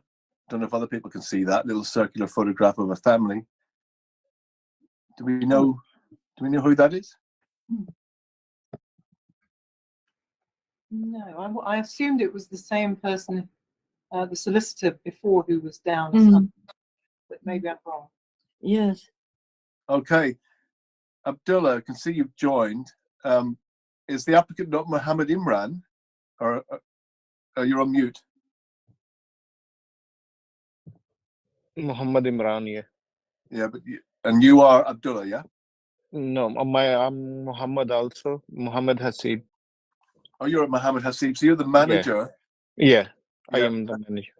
Yeah, and is Mr. Imran coming today as well, or? No, he's not coming.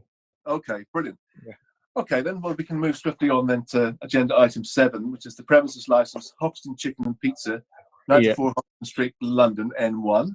Yeah. Abdullah, would you like us to go through who everyone is on the screen? Because I don't think you were here at the start. Would you like us to do some introductions so you know who everyone is? Would that be useful? Did you hear me? No, can you repeat again, please? What?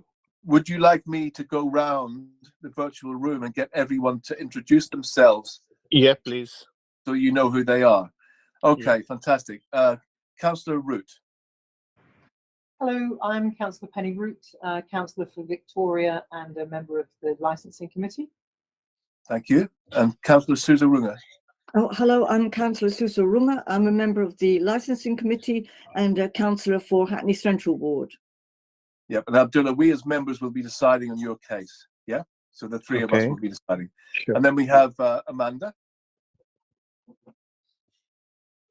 I'm Amanda North, solicitor assisting members this afternoon. Thank you.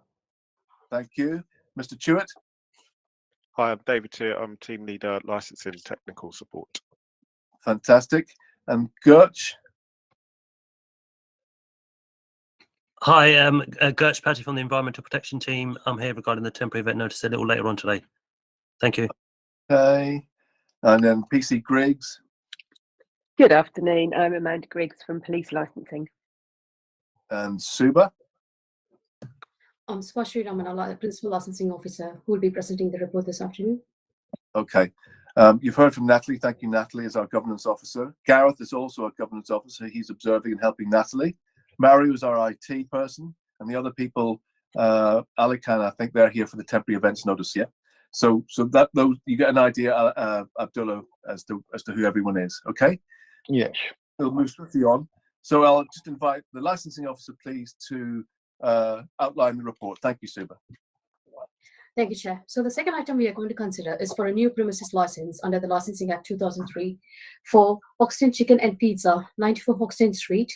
The applicant is seeking a request for the late night refreshment from 2300 to midnight, Sunday to Thursday, and from 2300 to 2 a.m. Friday and Saturday.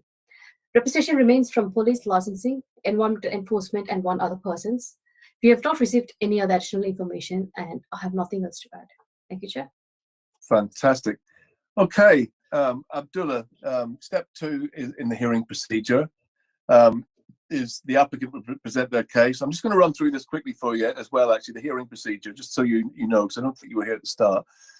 So step 3 is you come in for 5 minutes, tell us why you want to do this. Step 4, responsible authorities will come back with their representation. So in this case, environmental health, the police and licensing, and one other person who's not here today, but we've read their submission. And then step 6, we move into a discussion for about 15 minutes around the case. Step 7, closing remarks. Step 8, final clarification, and then we go on to consider it. So we're now going to invite you, Abdullah. You've got 5 minutes to come in and tell us why you want to late night refreshment on Monday to Sunday with these new hours, or with these hours. Sorry, off you go. So why I need, because first of all, in this inflation, in daytime it's not that much business because almost all shops are open. One, and late night in weekdays it's okay, we close 11 o'clock, but weekend there is no any shop in this area which one is open late night, especially chicken shop, or it's a good business after 11 to 2, between 3 hours. It's a good business. Daytime is nothing here, like it's no, we cannot make money, and expenses is gone too high than before. And the second thing, why not give me license? What's the reason? Because on the other corner there is a food and wine shop, he have a same timing. There is the same timing as it is local wine store. Why not give me license? As a make a mind, and this Hoxton Chicken and Pizza not giving license. And second thing, environmental, I send the document. We have a bin and sacks with the Hackney Council. I send that document. And another thing, the police involved in this matter, like there is a bring in my, like in my knowledge also, if it's any happen in Hoxton Chicken and Pizza, like what involvement in, like if it's happen, like I don't know, police said too many things about Hoxton Chicken and Pizza, but I am also here more than 10 years in this shop. No any happen in this shop. Outside, we are not responsible for the outside. And the landlord, I send the, like, I don't know, officer name. Landlord send me email. He have no problem with the late night open. And tenants, I also ask them, they don't have any problem. We are open late night. So I don't know the problem is where. We need to open late night because we need money. And if we don't open late night, we cannot manage the expenses, because late night come good customers and spend money. Yep. Thank and you. Just let me know. And there is one more shop is Papa John's, also late night open in the same Hoxton Street. And one is a Dania store. They close 11:30. They mention 11:30, but they open late night. And one is more store is a Domino's. I don't know the exact timing, but I can see they are open also late night. And it's not very far, just few steps away. There is on the Shoreditch. Everything is open till morning 4 o'clock. There is also. Okay, Abdullah, thank you for that. I mean, just to be clear, I think I know what Amanda North's going to say. Amanda, do you want to come in and say it? Yes, Chair. Just wanted to clarify for the applicant's benefit is that members can't consider financial circumstances or loss of income, etc. They can only consider the reasons for why you need to open the premises and how you will not create a negative impact in the area, which might lead to nuisance or any other crime and disorder that could arise. So those are the main factors that they want to look into to find out, how this is going to impact the local residents in the area. Yeah. So those are called the licensing objectives, Abdullah. So we are looking specifically at those particular things. So prevention of crime and disorder, public safety, prevention of public nuisance, and protection of children from harm, which you know because you filled in the application and you've submitted some stuff in your application around that. Councillor Root. Yeah, I just thought it might be useful to point out to Mohammed. Frozen from me. Oh, sorry. Can you hear me or not? Yep. You can. Okay. I just thought it might be useful to point out to Mohammed that there is a significant difference between the area of Shoreditch, which is a little bit further south, and Hoxton Street, in that the Shoreditch area is a well-established nighttime economy area, and the area of Hoxton that you're operating in is really still a very residential area. It's obviously got shops and restaurants there as well, but it's not primarily a nighttime economy area, and so there is a difference in terms of the reasons that we might choose to have premises close a little earlier, because there are a lot more people trying to get to sleep basically in the Hoxton area than there are in the Shoreditch area. I think it's just worth bearing that in mind. Thank you, Councillor Root, for that, and thank you for your submission, Abdullah. We have heard that. You'll just wait there, Abdullah. You'll come back in during the discussion phase. So if you could just put yourself on mute, that would be great. Sure. Thank you. And okay, I'd like to invite some of the responsible authorities, starting off with PC Griggs. Thank you very much. Thank you very much, Chair. As Councillor Root said, Hoxton Street is mixed use. So there is retail and hospitality units, but there is a large amount of residential properties there as well. Police have got concerns about there being a licence there until 2 o'clock in the morning because of these residential properties. Additionally, the applicant states there be increased staff at the venue during late night trading. Police have asked how many staff they plan to have on site at the time and how many they're going to have. So increase doesn't help from how many during the day and how many would be on at night. Are the venue undertaking deliveries as well as takeaway orders? I think that was part of the application, and if so, how are these going to be managed? Police have got concerns about engines idling and revving on the street, coupled with delivery drivers potentially making noise while they wait for deliveries and gathering inside. The applicant also says there's a small inside eating area.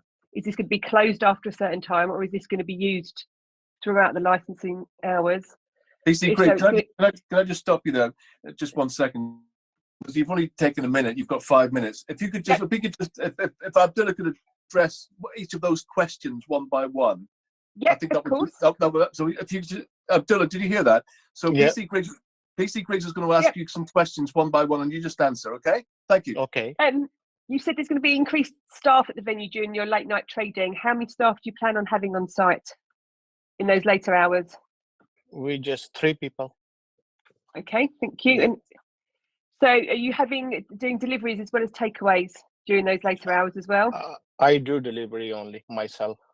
Right. Well, that's not completely true, is it? Because we've seen there's always lots of bikes outside. So it's No, not just lots yourself. of bike. Only we have 1 bike. Anytime you come and check. There's Too more many than one people. bike. Yeah, only one Okay. bike. Yeah. There isn't one bike. There's more than one bike. There's several bikes and several people going in and out to collect Dear, deliveries. you might be see somewhere else. We are Hawks and Chicken have only Yeah, I one know bike. where you are. I know where you Yeah. are because we've had issues, lots of issues in the past, haven't we? Dear, there is There's been- no way I can give you proof. Well, Yeah, maybe there's there's lots of- Deliveroo and Uber or something like that, is there? No, only we have one bike only. No, you have one bike, but if Deliveroo turn up, they Do have you use several any bikes. other companies to deliver food other than yourself? Do you use Uber and do you use Just Eat or Deliveroo? We use Just Eat and Just Eat. I do myself. Okay. Yeah. What about your The PC inside? Griggs, it may have been the Just Eat bikes that you saw then, maybe. There's been several outside. Even Okay. 7 bikes, even any single time come and show me, Mohammed, there is Several. a 7 bikes. Several, not 7, several, as in No, more than one. there is no way because there is a Dania store. Here is the next 2-3 shops. Everybody come to pick up. If you stay here, what can I say? They Okay, cannot I'm stay not here. gonna argue, but I know No, that I'm we've not seen arguing. and we've I'm seen just people coming in and explaining. out of your Yeah. shop and getting on Okay, bikes and Abdullah, taking thank you for deliveries. that. Okay, carry on, PC Griggs. What about your inside eating? You said you've got an inside eating area. Are you going to close that after a certain time? Otherwise, you're going to have people congregating inside. After 11, we're not allowed to eating, just takeaway only. Okay, thank you. Yeah. And then we posed some conditions that you should have received as well about having CCTV. Did you see Yeah, all we of have those? CCTV. Yeah. Right. There's other things as well about having an incident log and signage about asking people to leave quietly and things like that. Yeah. Are you happy with all those conditions? Do you remember seeing them on my representations? Yeah. Okay. Very important, Abdullah, that one. I think that's more or less covered most of my my representations, Chair. Okay, so just on the deliveries, PC Griggs, I presume you'd be seeking a kind of a delivery management plan or something Yes, like that. ideally, yes. We're not convinced there is only one delivery bike being used, but that would be obviously written into his delivery management plan if there Yeah. was Would just himself. you be willing to help Abdullah with that? Even the bike, we have small bike 110. There is a no noise. Like we don't use 1 to 5 hand big silencer. Nobody can say anybody disturb from the bike or Hawks and Chicken. Even canopy, we use air drum. No noise, even any single point there. We use air drum up and down. Yeah, I'm not sure what that means, air drum. Yeah. Air drum mean no noise pollution, no noise like anymore with the canopy also. No, but I think PC Griggs is referring to the noises from the bikes themselves, idling engines and chatting and talking and that kind of thing. There is no way because I'm using 110. 110 have no noise. Okay. PC Griggs, would you be willing to work with them on this? Yes, okay. That's Okay, fine. brilliant. Abdullah, please. Councillor Root. Yeah, I just wanted to check. I didn't get a clear answer about whether they use Deliveroo and Just Eat. I heard that Just Eat, Mohammed delivers himself, but Deliveroo and Uber Eats, do they use that or not? We use that. I also do myself there because there is no orders. Like mostly we receive order on Just Eat. Okay. There is a Just Eat. Yeah, she's right. Just Uber and Deliveroo. There is a 2 option. The drivers come or I can do myself. There is a 2 option, but I'm doing myself. Okay. Okay. Yeah. Thank you for that. Councillor Sizarunga, any points of clarification at this point? No points of clarification at this point. Thank you. Okay, great. Thank you very much. I would like to invite Gertz now from the Environmental Health Team, Enforcement, to come in with your submission, please. Sorry, Chair, Gertz for the temporary event notice. Gertz for the temporary event. We don't have, is it JC Fruin from Environmental Health? She's not here today, is that right? No, Chair. We needed to ask the applicant whether or not they agree the conditions that are set out in the report. Yep. So the environmental health, Abdullah, have presented some proposed conditions at 8.1 in the pack. Have you read those? Page 57. Do you need me to go through them with you? Like, could you explain me, please, if you don't Yeah, mind? So I'm a bit concerned about whether or not he's actually read these conditions, both the police conditions and the environmental enforcement. What you bring environmental? Can you tell me that, please? Have you got the papers, Mr.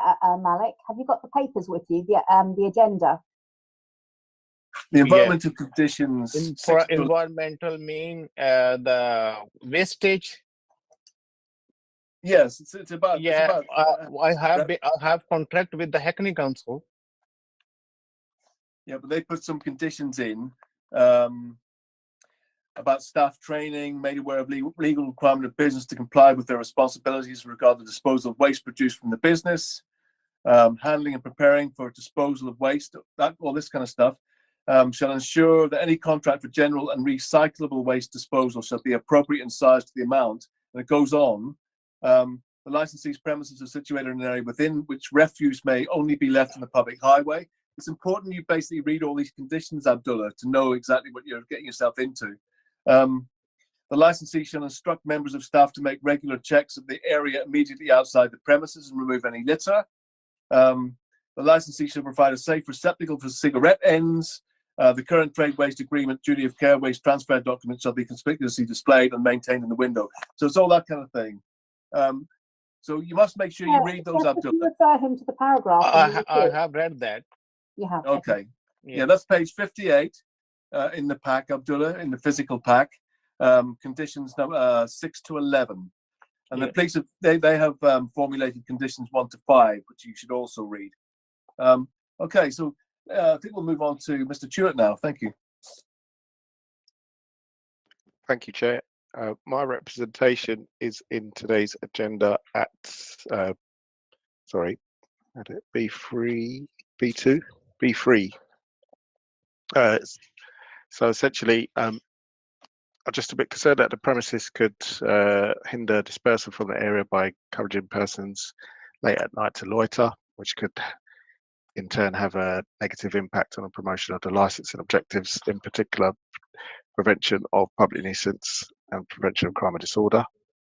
I also make reference to LP3 within the council statement of licensing policy, which is the core hours policy, where we talk about hours where activities generally authorised, and then sort of ask applicants to demonstrate they're beyond those hours, that they've assessed the area and have an understanding of any negative impacts they could have in the area as a result of their operation.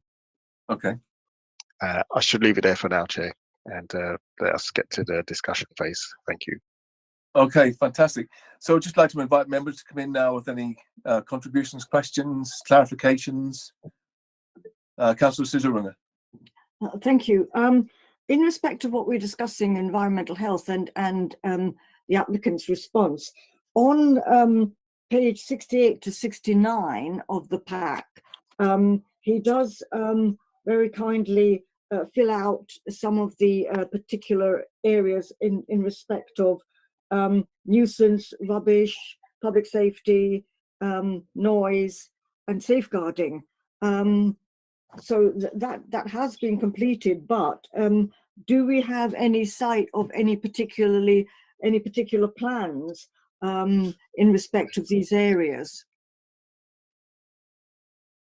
Is that a question to the applicant?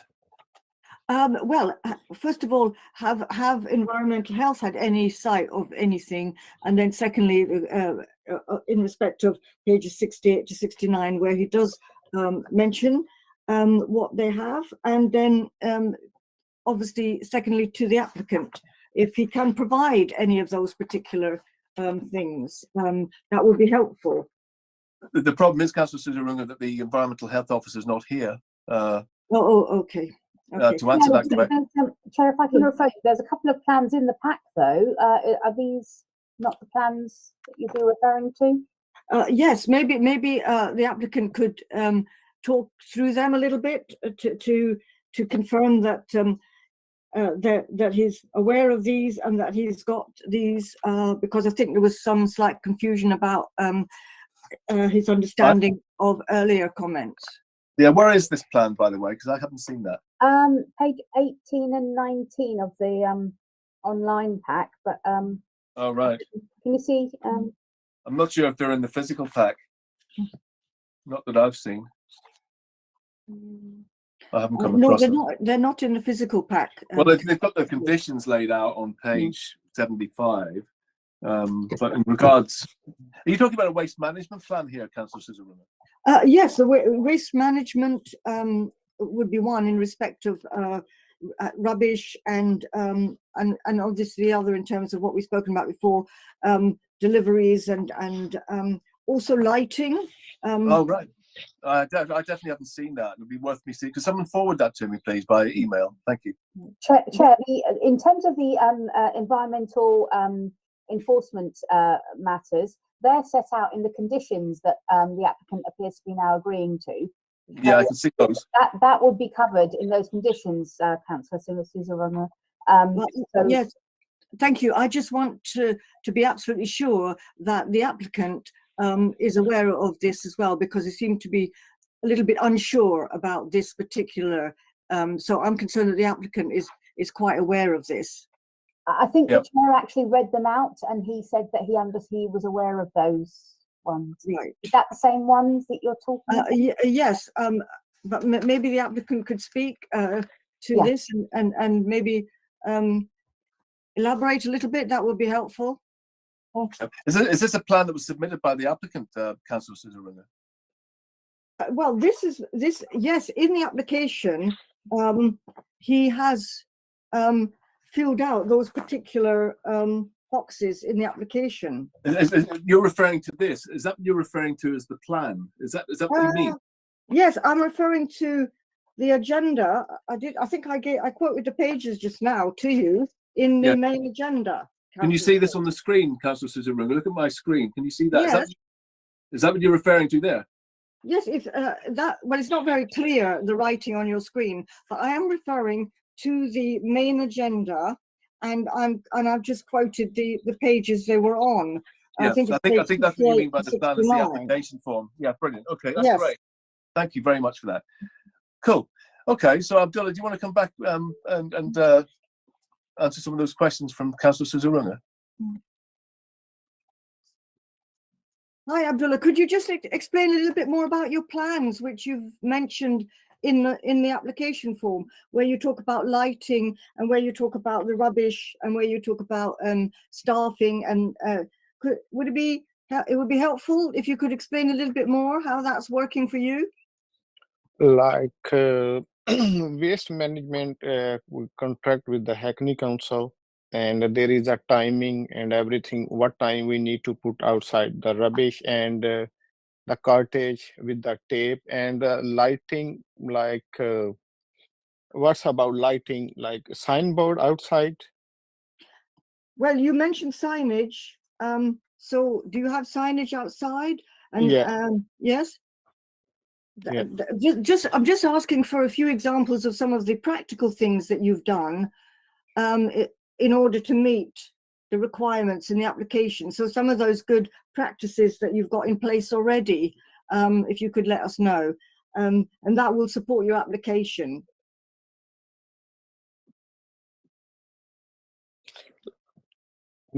I didn't get you. I'm really sorry. Can you? It's okay.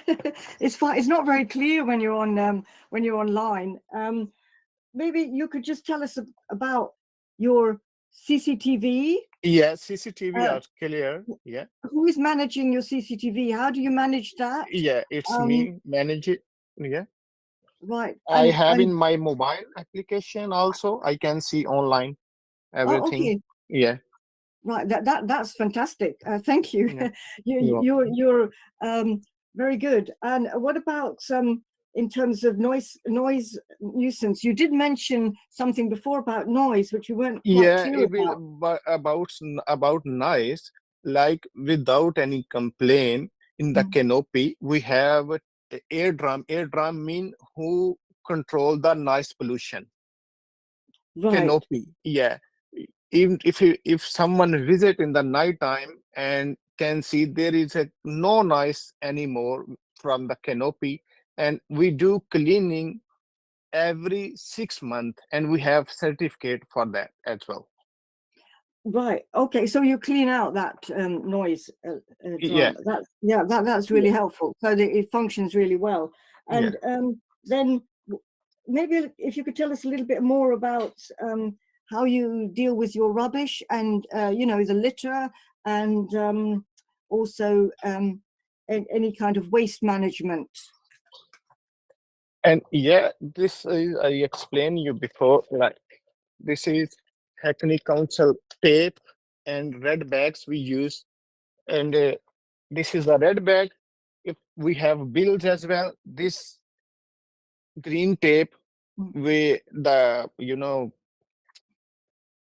this carton we use, fix it and round with the tape, and then we put outside.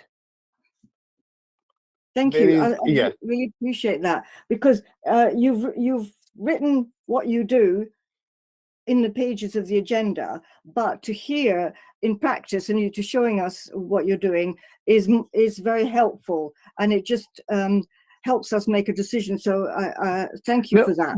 We contract with the Hackney Council, and we are paying bill, and we have a timetable, everything, what time we need to put outside. Right. Oh, that's good. You follow that timetable as well. So thank you for answering my questions. I appreciate that. You're welcome. Councillor Root. I'm not sure if Amanda wanted to say something pressing or not. No, I'm happy for you to go first, Councillor Root. You can go first. Okay, thank you. Well, I was a bit confused earlier on about a couple of things, really. One was Mr. Azib talked about other businesses staying open until late, and sort of questioning why his business might not be allowed to stay open until late. So I just wondered if we could get some sense from the licensing authorities of what other premises nearby do have a late license and how late that is, or whether Mr. Azib was saying that they are habitually breaking the terms of their license and are staying open late. That was a bit unclear in my mind. So is it that there are other places that stay open legally late, or is it that there are other places that are staying open illegally late? So that's one thing. The other question I had was about how many people are working in the shop before 11 o'clock. You said that there were going to be 3 people working in the shop after 11 o'clock. How many people work in there before? Before, dear, 3. So in other words, you're not looking to put any additional staff in place to deal with because in morning time it's not busy, like in night time or in a late night it's no busy, but we like we have to be 3 here, like so my question then becomes in morning I'm not working, my wife work here. All right. My question then becomes, in terms of the police concerns about people gathering, I think I'm not convinced that you've understood that what can happen with a chicken shop late at night when the pub's empty is that people come out of the pubs and they're looking for food and they congregate around a chicken shop, and then there can be tensions that spring up outside or inside the chicken shop. And the fact that you're not looking at having any security staff or any additional staff in place after 11 o'clock means to me that you haven't really thought about that issue. And I'm concerned about that. I would obviously want you to be working with the police to think I object on this, if you allow me to speak. Can I finish first, please? Yeah, sure. Abdullah, you have to go through me. Sure. Yeah, so put your hand up when you want to speak. Councillor Root, would you like to finish? Thank you. Thank you, Abdullah. Sorry. I just wanted to say that you've already said that you'd be willing to work with the police on a dispersal policy. Would you be willing to work with the police on a dispersal policy if that also involved having additional staff in place to help you manage that situation? Because I do think that that could end up being something that you're asked to do. Abdullah. Here, one thing we don't bring the things in the mind we happen in this area. And I'm here almost 10 years in this shop.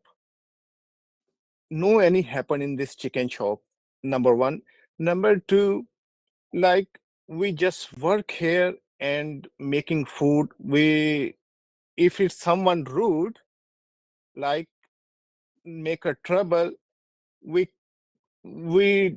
no argument with any customer, and we care myself first, like my staff, and we treat him if someone come drunk, anybody, you know what we do, we call taxi, what he need, we provide everything, and we never fight with any customer. If someone want to do, even we don't do. We training is like this. Is first concept is the patient in customer service. We follow that. We no fight with anyone. And if something happened, that is second chance, we call the police. That's it. And you said you are not convinced, what you think, it's not that much we are earning. I cannot say, I'm not lying. We bring one bodyguard here and any company to come and stand outside for me, and I'm paying to £15 per hour. And third one, there is just a next corner, there is a one local wine store open 2 o'clock, and they're standing only one person only, that is a wine store. So what did you say about that? They don't have any security things, and we are here 3 people, and you are not satisfied? Okay, thank you, Abdullah. Councillor Root. Yeah, there are a few things here. I'm not suggesting for a moment that you would start fighting with your customers. No, but this is the okay. Sorry. I'm sorry again. Yeah, go on. So I'm not suggesting that your staff would start fighting with your customers. That's not what I'm saying. What I'm saying is that sometimes if you get groups of customers, especially if they've been drinking, they could start fighting amongst themselves. And you need to have some kind of a plan for that. Calling the police is obviously an option, but we want to enable it so that the plan is such that you don't get to the point where people are able to fight with each other. And so, and when it comes to the wine shop, I mean, you know, I don't know the detail about this, but I do know that people who are waiting for food have to queue in a different kind of way to the way that people who are popping into a shop. It's a different sort of thing. It's quite common for there to be quite large queues for food late at night. Obviously, that's why you want to stay open late, so you have more business. So I think that that whole business about the congregation of people in the shop, because it's a food shop rather than just an ordinary grocery store, is something that you perhaps need to take on board. And it's not uncommon for food shops in the Shoreditch area to have to employ security staff to be able to stay open for those later hours. Sometimes it's a condition that we specify. So I just think these are things that you do need to be thinking about. And you know, just to in terms of thinking that you're going to have the same numbers of people working before and after, I just feel that you've not perhaps given it as much thought as you might have done. Abdullah. We have security cameras, and what else we should be here?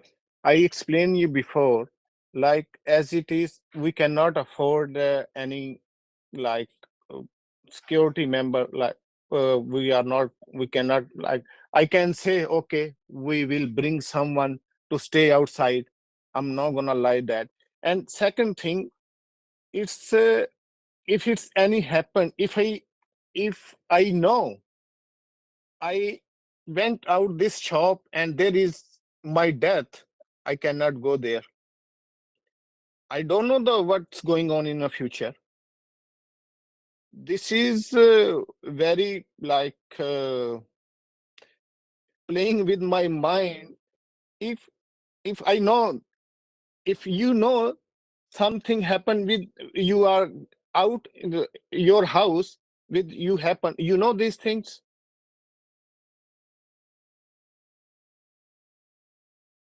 If you know, then you can have a security man outside. This is the I cannot like if I know like something happened with me, then I do something extra. This is that any grocery store, any food and wine shop, any single thing, just bring an example in front of me. There is something extra for security, then I do something. I guess that's the point that I'm making really is that the police do have this kind of expertise. And so my next question really would be to Amanda Briggs to say, given what you've just heard from Mr. Asib about what he's planning for later at night, are you comfortable that you would be able to work with him to get together a plan, given the limitations of the resources that he's talking about having, to be able to work out something which was safe for that area? How do you feel about that, PC Briggs?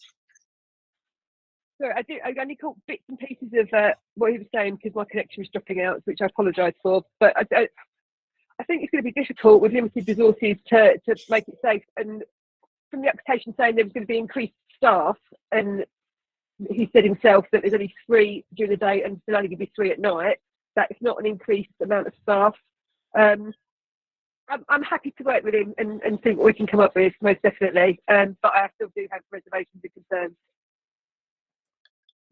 Okay, great. Thank you for that. Abdullah. I cannot hear properly. I don't know what he's saying. Can you hear now? Even who is speaking, I cannot see the face. Yeah. No? Yeah. Can you hear us now? Yes, sir. Okay. Do you want to come in again, or did you hear what the police had to say? Chair, he's saying that he couldn't hear properly and he couldn't see the face of the person who was speaking. So Yeah, that was in the moment after PC Griggs talked. Did you hear PC Griggs, Abdullah? Yeah. Can you explain for me, please? PC Griggs, do you want to come in? Yes, please. Yeah, I'm happy to work with you. I'm just concerned that you said there'd be an increased amount of staff late at night opening, and you've said there's 3 during the day and 3 at night still, which isn't an increased amount of staff. I am concerned about what we can do and what we can come up with, but I'm obviously happy to work with you and see what we can Thank do. you very But much. I still do have concerns about the late opening. Sure. Okay. I appoint one more person. Sorry, I have to keep turning my camera off because my signal's not very good at the moment. So no apologies. Abdullah, would you be willing to just have another normal member of staff? Yeah, sure. Yeah. An additional 4th member of staff. No, in those later hours. I will appoint one more person. So you're willing to do that, okay, yeah, Amanda? Yeah.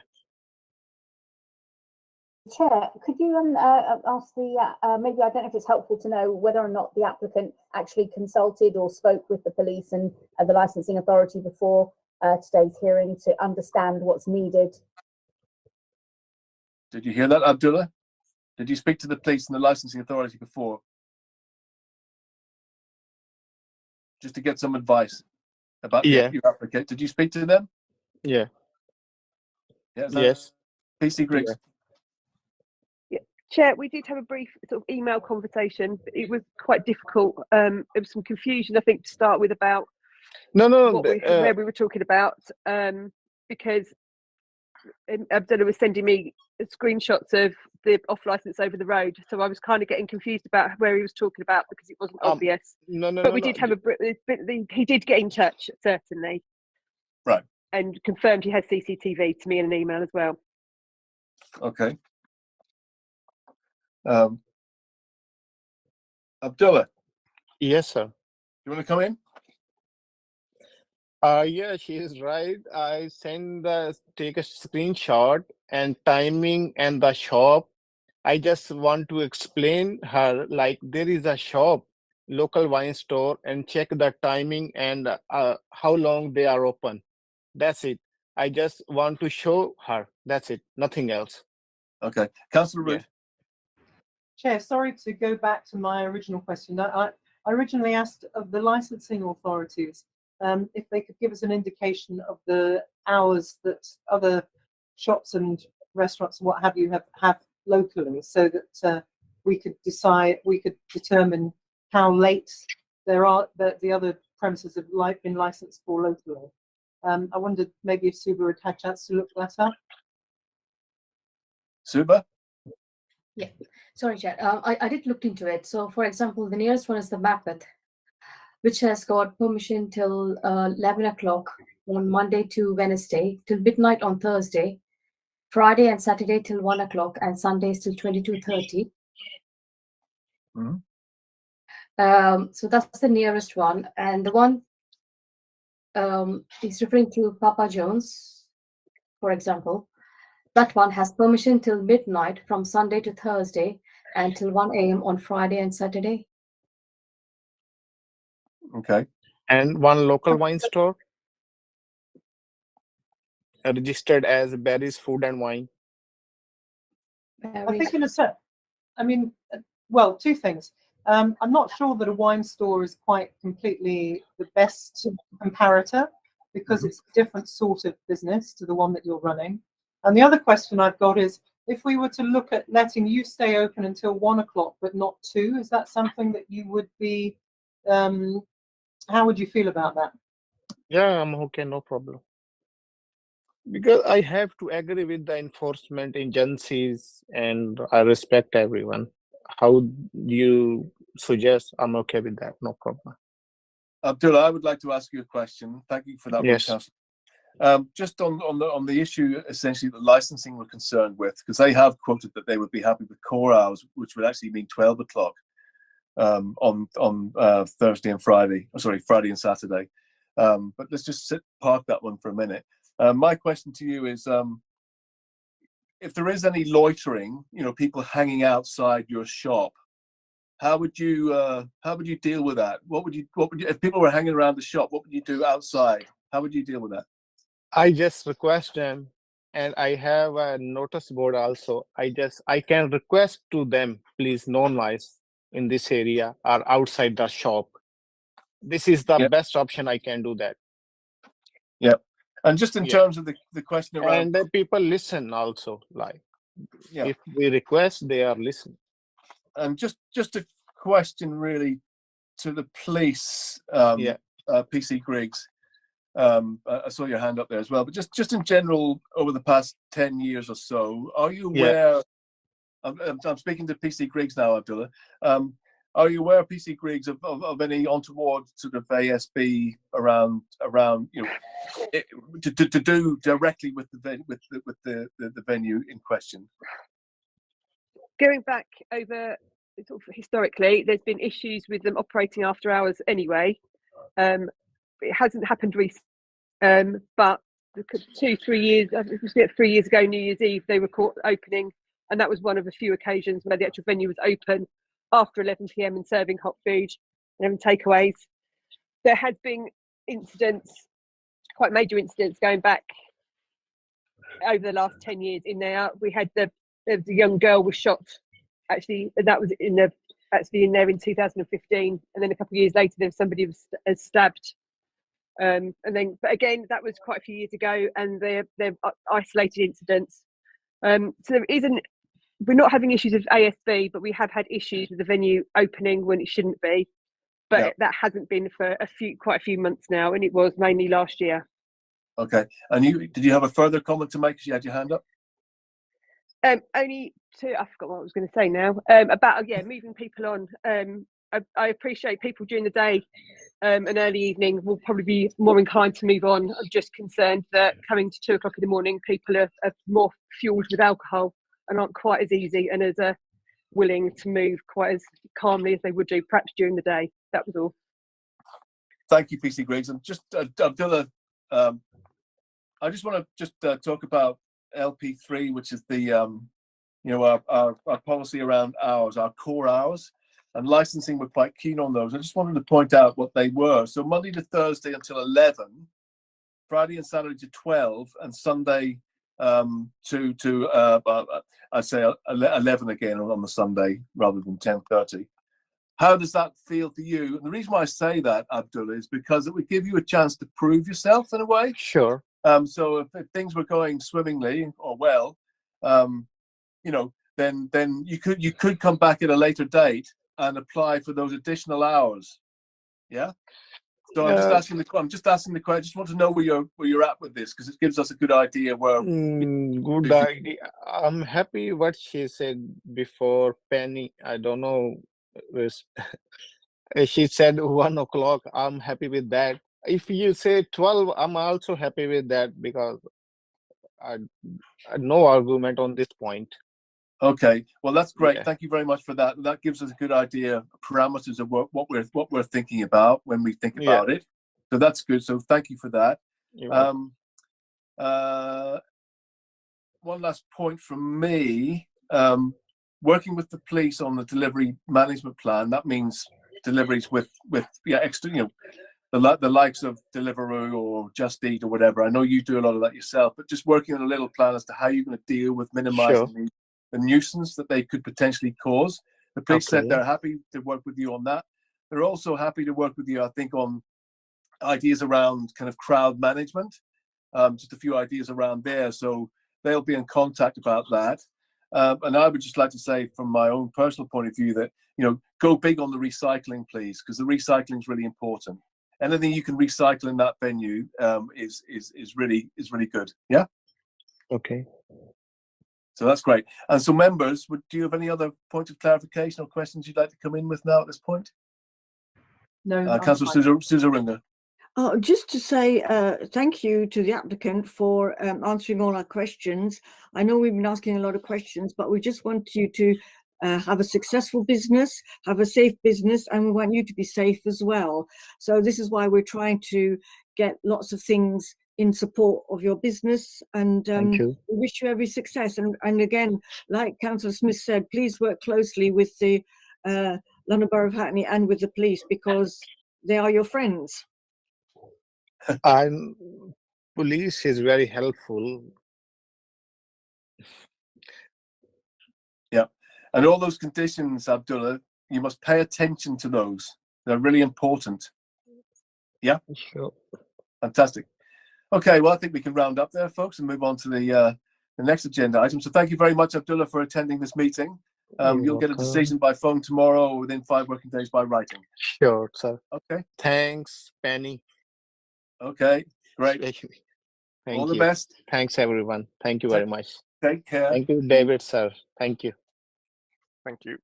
Thank you. Okay, that's great. So now we can move on to the 10. So we just wanted to make sure that everyone's here that needs to be here for that. I presume they are. So if you just turn your cameras on for the 10s, please, if you're there. Chair, do you want to just check with Councillor Root if she needs a break at all? Yeah, Councillor, are you okay? I'm all right, thanks. I am, yeah. Oh, brilliant. Okay. Everyone happy to move on? Abdullah, you need to leave now, please. Thank you. Okay, so this one here is a temporary events notice for U7 2 to 4 Osborne Road, London. So I'd like to call at this point. You've heard the hearing procedure, folks, right? Just nod, so you kind of know what the score is. Yeah, good. You're happy with that? Excellent. Okay, so if I could ask the acting principal licensing officer, Suba, to outline the report, please. Thank you. Thank you, Chair. So the item we are going to consider is for a temporary notice. So 2 temporary notice was given to the licensing service in respect of the premises for the Unit 7, 2 to 4 Osborne Road, for an event to be held on the 12th of Feb 2023 from midnight and finishing at 2 a.m. and for another event to be held on the 26th of Feb 2023 from midnight and finishing at 200 a.m. We have received objection from Environmental Protection. The Environmental Protection has also submitted additional video evidence and some further documents, and these documents all these documents have been circulated. I have nothing else to add. Thank you, Chair. Thank you. Have members seen those further documents? Yes. Yep, fantastic, great. Okay, so I'd just like to move on now to the premises user. It's Alakan, and the solicitor, and I've got Natasha Nunn from Dad's Solicitors to make submissions. Just tell me who's going to make the submission in terms of the applicant here. Is it Guy? Yeah, that'll be me, Chair. Okay, Guy, off you go. 5 minutes. Chair, obviously we've applied for these 210s, and you would have seen the representation made by the noise service. And I just wanted to sort of summarise a little bit.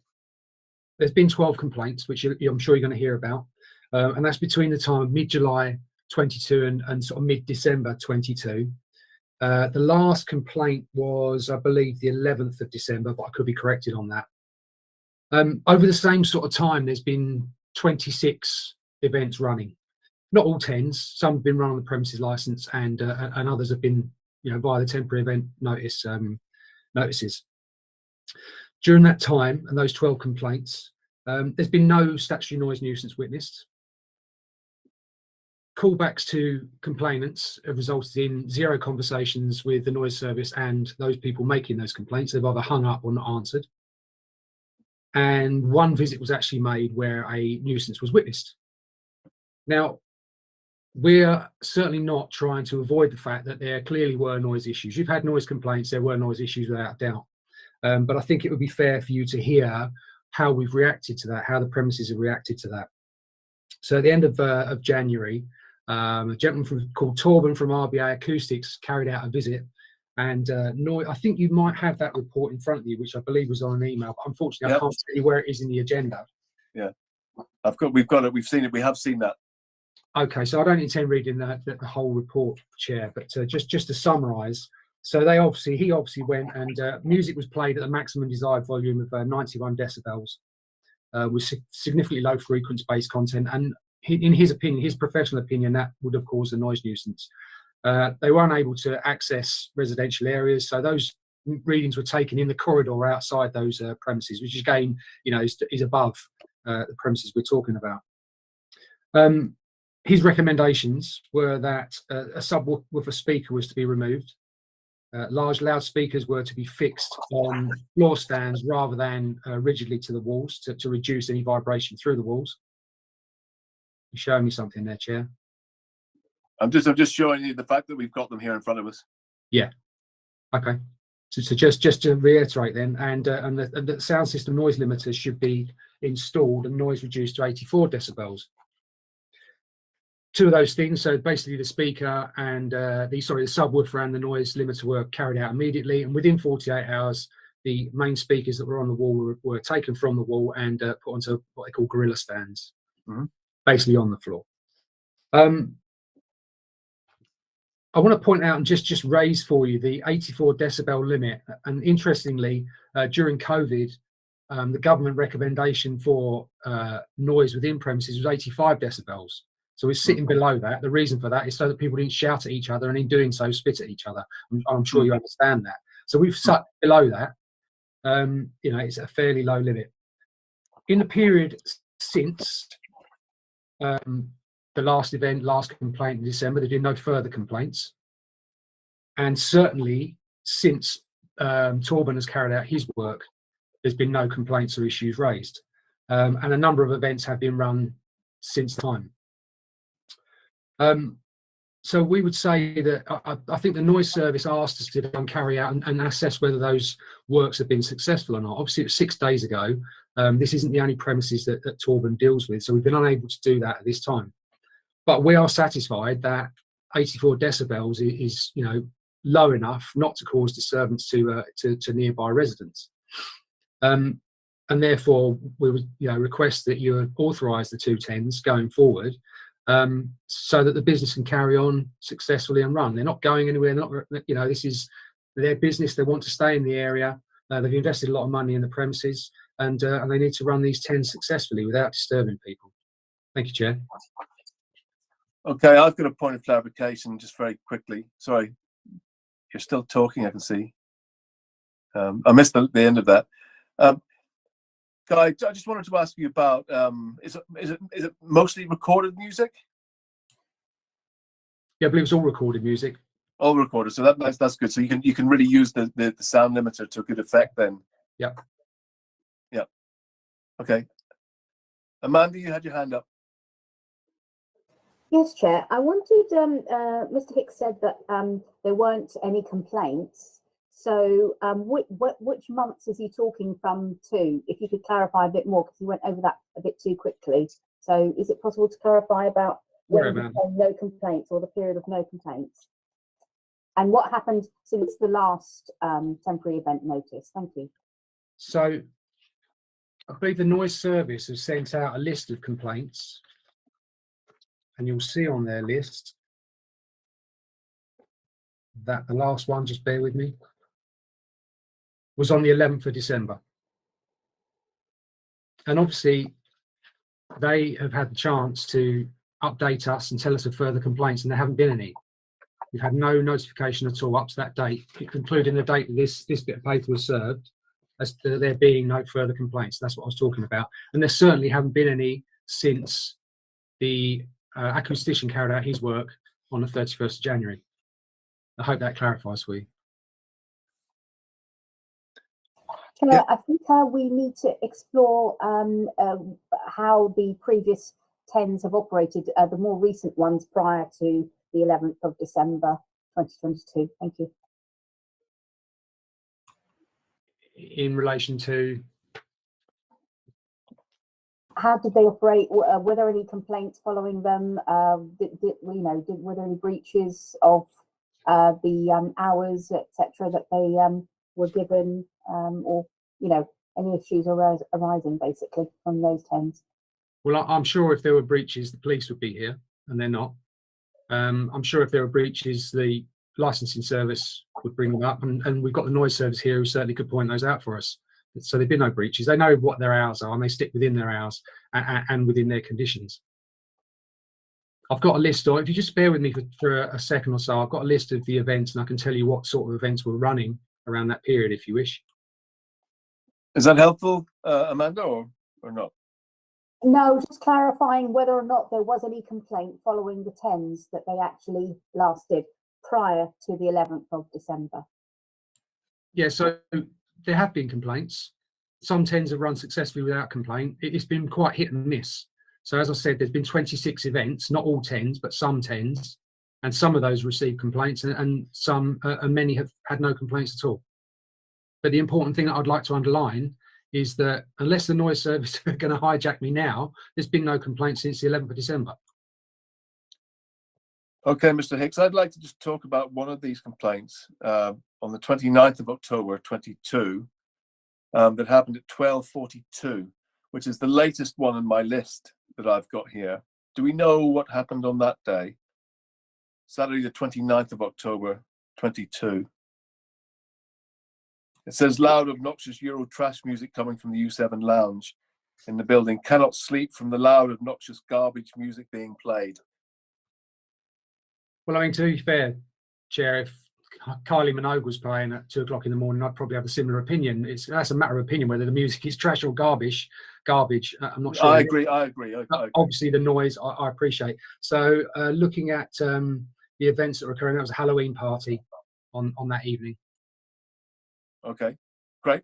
Because the rest of them, to be honest with you, a lot of them are quite early from what I can see here. 8:57, 9:27, 22:53, a bit later, 9:34, 11. They're all, the worst one was 12:42. So I'm just saying, just so you're aware that we know what we're talking about. Councillor Root.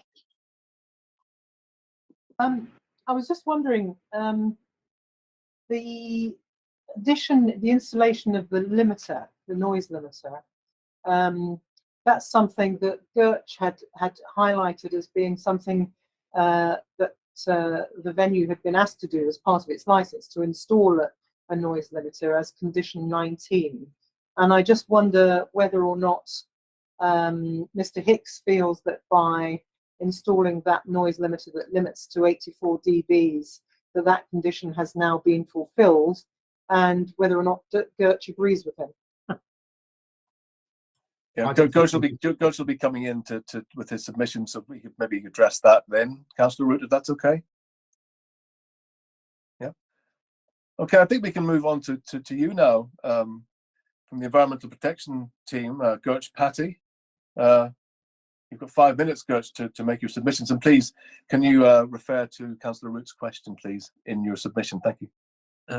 Thank you, Chair. I won't take too much of your time. We've had a fairly entertaining afternoon. Environmental Protection have concerns the proposed TENS could undermine the licensing objectives, public nuisance. The premises has a history of complaints from nearby residents alleging disturbances from music and patrons.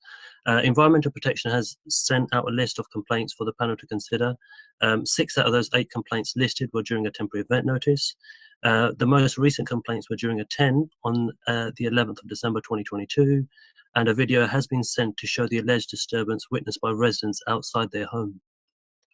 Environmental Protection have concerns with the additional regulated entertainment. These events could amount to a statutory noise nuisance. In terms of the sound limiter, the proof will be in the pudding. I mean, they've reset it, and we will only know what it's the result of it when they probably reopen and they're in, shall we say, full swing. At this moment in time, we haven't received any complaints from residents in the last few days or since it's been reset on the 31st. So yeah, I mean, my colleague Ola was actually dealing with this, was liaising with the acoustician directly. He's the ward officer for this premises, and we don't have any immediate concerns, shall we say, in relation to the sound limiter. We're just happy that they are probably finally complying with that condition. That's all. Thank you, Chair. Yeah, so from the 31st, is that January you were talking about, or December? 31st, I believe 31st of January. So when the acoustician's written to Ola and he sent a report to say, look, X, Y, and Z, the points that Guy Hicks has pointed out earlier of the works that are being carried out. So there's been no complaints since then? We've had no complaints since the 11th of December. Right. Okay. Well, that's encouraging. Mr. Hicks. Yeah, thank you, Mr. Patty. I actually think that's been quite helpful.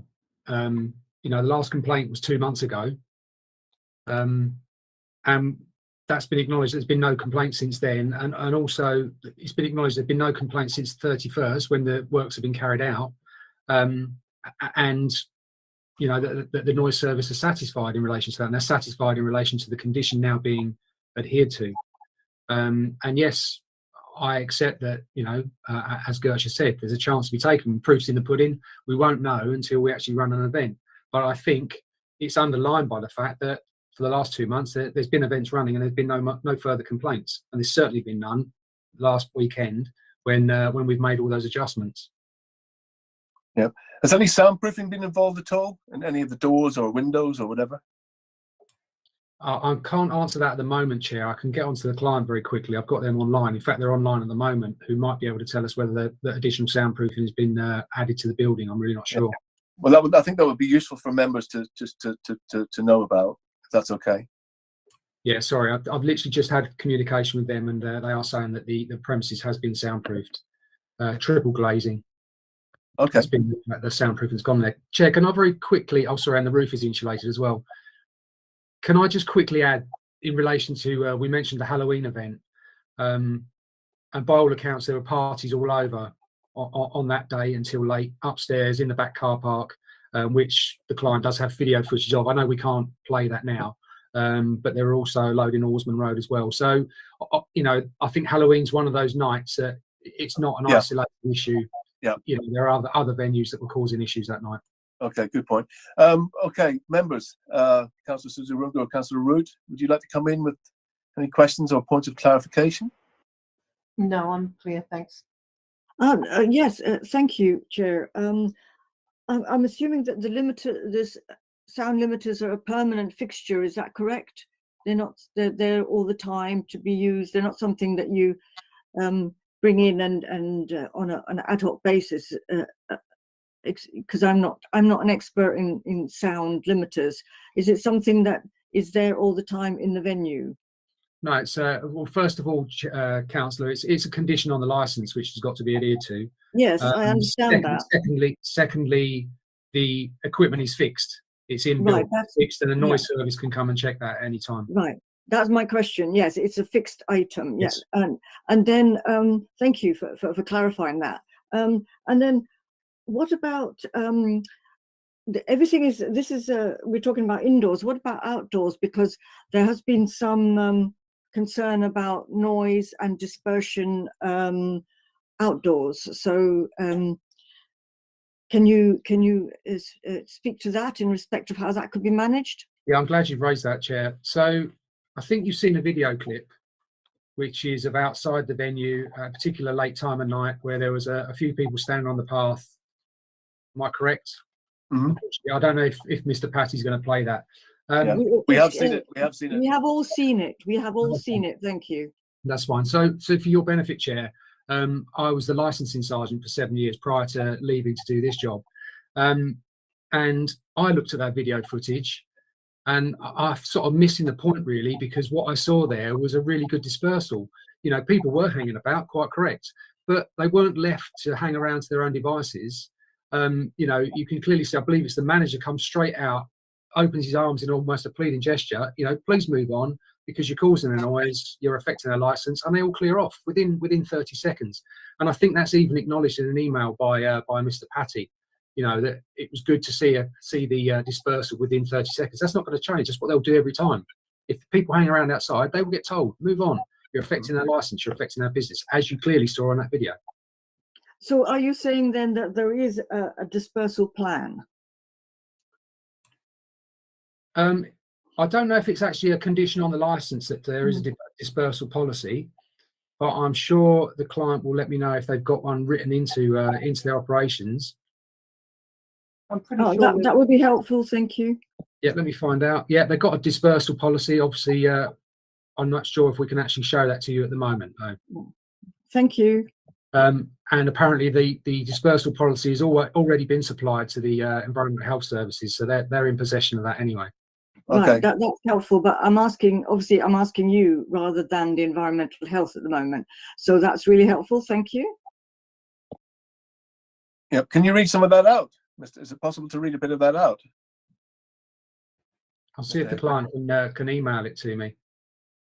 Yeah, that would just be useful to see it. In fact, I mean, they're on the call at the moment. So at the end of the day, if they can obviously hear me, guys, if you've got the dispersal policy in front of you, can you kindly come on screen and discuss that? Hi there, guys. Hi.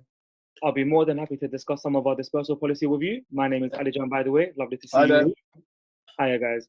So our dispersal policy is in place to assist addressing matters of concern if they do arise, and the main purpose is to minimize any impact of nearby residents or businesses.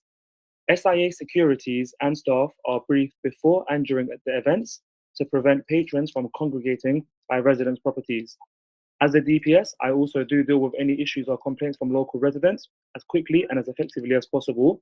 We also do have a notice board on the front of our premises where it just states our contact number and email address where they can get in touch with us if they do have any complaints to bring forward. But as of today, we haven't really received anything. As it was mentioned as well, in terms of the decibels being reduced to 84, half an hour before every event, we also do reduce the volume quite a bit, and towards the end of the event, we just reduce it enough for it to pretty much be in line with background music also. And yeah, I can go on if you like, or if you're satisfied with that, I can stop there. Alijan, was it you that we saw on the video? Yeah, it was me. I've cut my hair off, so yes, it was me. I was the superhero on the day. I mean, I personally thought you dealt with that quite well. Thank you very much. I appreciate it. Amanda. Yes, Chair. Chair, I don't know if it would help you to establish whether or not the complaints that were received around the 11th of December, did they make any inquiries or try to resolve the issues with local residents, or the previous complaints? What did they do to try and resolve those if they did anything? Yeah, did you hear that? Oh yes, no one has ever actually directly got in touch with us. Despite, as I was mentioning, our email address and phone number being on the notice board as well, no one's ever got in touch with us up until this point, whether it be local residents or local businesses. Okay. Chair, but the complaints that were received by the EP team, what did they try to address those at all? Yeah, so previously they have tried to engage with residents, but residents don't answer their doors. They have gone and knocked to try and discuss matters with them and resolve those issues. But often those complaints are received by them sort of post event. Yeah, I think the key thing, Alajan, really is the sort of the loud, exciting screaming, chatting, or whatever when people sort of leave the venue. It's very important that they get dispersed ASAP, because it is quite and you know this anyway, and we've seen you do it. You've seen it. Yeah, exactly. So we know you do that, but it's just to bear that in mind. That's what the residents really are complaining about. I mean, obviously the noise is now being dealt with because of all the stuff with the acoustic stuff going on in the venue. That's good, but outside we just need to make sure that they're moved on swiftly and quickly. Essentially, Alachan. Chair, can I quickly cut in?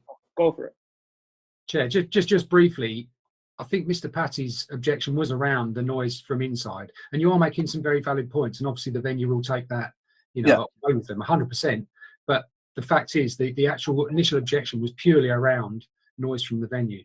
Yeah, but on the 11th, I mean, I'm not being difficult. It does say screaming and chatting as well that they can hear. So I presume that's outside. I might be wrong.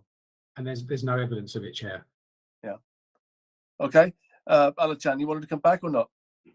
Oh no, that's okay now. Thank you, Chair. Okay, Amanda. Chair, could although the DPS has outlined briefly that they've got their contact details on the window, etc., of the premises, can they outline briefly what their dispersal? How do they go about dispersing? What's their procedure? Can I quickly raise one point, please, Chair? Whilst I appreciate Miss North is making some good points, she's there to provide legal advice, not question us as the venue. Yeah, I think Alachan has covered a bit of that anyway, Amanda. Can I just yes, can I just add something, if you don't mind, Chair? It's just because I seem to think that I was sitting on the committee that granted this license, and part of the license conditions at the time were that they would work with the police to, and indeed with Hackney Council, to agree a dispersal policy that everybody was happy with. So I think it is quite interesting actually to hear what was agreed with the police and the council. Yeah. I think we're clear members on the fact that they've got one, and Alachan did go through it. If you're not happy with it, then please say no. No, I think he has read out the dispersal plan. Am I correct? Yeah, he went through it. Yeah. Yeah. I think we've clarified that. Okay, I think we should move on to closing remarks now, because I think we've heard enough. So closing remarks, please, from Mr. Hicks. Yeah, Chair, I'll keep it very short and sweet. You've obviously heard that there have been no complaints since December, the event in December. Some works have been carried out in the meantime to ensure that there are no complaints going forward. You've heard there is a dispersal plan in place. You've actually witnessed, which I think doesn't happen often, but you've actually seen that dispersal plan in action live on the CCTV footage. You've seen how good that they are as operators in clearing that area away. It's a licensed premises. There's always going to be people who will wander out in front and start screaming and shouting. It just depends on how quickly the operators deal with it. If they let them carry on, then obviously they deserve what they get. But that's not the instance in this case. They were out within 30 seconds. It was dealt with, and that will carry on. Noise limits is now in place as per their condition. They will also adhere to their conditions during the operation of the 10. So I'd invite you to authorise the 10s going forward. Thank you, Chair. Okay, thank you for that. And Gertz, do you want to come back in? Closing remarks, please. Thank you, Chair. I've got nothing. Just in reaction to what you've heard, really. In reaction to what I've heard, obviously it's not an environmental protection's decision, but it all sounds fairly reasonable. What Guy Hicks has suggested, but at the same time, just an overall an overview, shall I say? We've got a set of disgruntled residents, and that's one of the key reasons why we're actually here today. Whilst environmental protection themselves have not witnessed a statutory noise nuisance, that is normally when I would attend a subcommittee hearings. This is what was witnessed on this particular night, blah, blah, blah.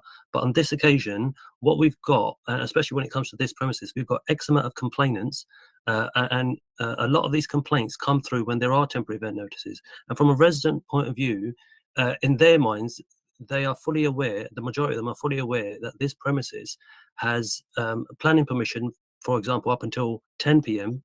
They've got a premises license. So yeah, they've got a premises license which ends at midnight, and then they've got a temporary event notices every so often that ends at 2 a.m. in the morning. So from a resident point of view, and these are the constant complaints that we get, is that this, in their minds, this should be closed, this venue should be closed at 10 p.m. The fact that they go up until midnight with their premises license and then get further salt in the wounds by going up until 2 in the morning when they've got temporary event notices is extremely frustrating, shall we say, from their perspective. So whilst I accept the video doesn't show significant disturbances for a long period of time, from a resident perspective, that shouldn't be happening at all in their minds, because the venue should be closed at 10 p.m. according to the planning legislation, which I totally accept. We are currently in a licensing subcommittee and not a planning one, but I'm just trying to give an overview of how residents would see this. Great, thank you. Mr. Hicks. I think there's a need to address the planning issue now that it's been raised. Yeah. That they have got planning permission. So there were 2 enforcement notices previously. One has been appealed, which is in relation to an outside area, and the other one was quashed because the planning was received a month later. So I don't want you to be misled there. There isn't a planning issue here. Yeah, Coach, we couldn't hear a word you said there, I'm afraid. Just couldn't hear it. Do you want to say that again? Thank you for that clarification, Mr. Hicks. But we would think about putting a planning informative in there on this decision, I think. Gertz, do you want to say what you were saying? Because we didn't hear any of it. Oh, sorry. Was I talking for the last few minutes and you didn't hear anything I said? Is that right? Or well, just when Mr. Hicks was speaking, unless there's something. Yeah, sorry. Video. Oh, sorry. Yeah, I probably, I'm not, like I said, I'm not, as far as I was aware, that there's a planning enforcement planning enforcement action currently in place, and there's a stop notice as far as I'm aware. But Guy Hicks might be telling me something different right now. That might be okay. But I'm sorry. The reason why I'm talking about planning is just to give an overall view from the residents' perspective, because in their minds, this venue should be closed at 10 p.m. But the license allows it to go up until midnight. The 10s allow it to go up until 2 o'clock in the morning. It's just, from a resident perspective, they just find it extremely frustrating, shall we say. And when it comes to noise, whilst we haven't witnessed a statutory noise nuisance, if there is sound leakage, it's disturbing them, and obviously that's why I sent that list of complaints. And whilst I accept the dispersal on that night, on the 11th, seems fairly reasonable, but the fact that residents have to even witness this and and have become aware of it through their CCTV is causing some level of disturbance. Yeah, Councillor Hicks, you need to go through the planning thing again, just briefly, because you said it had planning. What time until? Sorry, Gertz, you're still talking. Sorry, that's all, Chair. Thank you. Okay, cheers. Yeah, I think there's something wrong with the timing on the camera, his camera. Mr. Hicks, do you want to come back on just the planning point? I know it's not a planning meeting, but just to let us know, because you said it had planning now. Sorry, Chair. Yeah, all I can say is, Chair, that out of the 2 enforcement issues that were arising, one has been dealt with. It's gone because they now have their permission in place. But I unfortunately don't know the times of that. But I would underline the fact this is a licensing here and they're 2 separate regimes. Yeah, no, we know that. I know it's been raised, but at the end of the day, they're 2 separate regimes.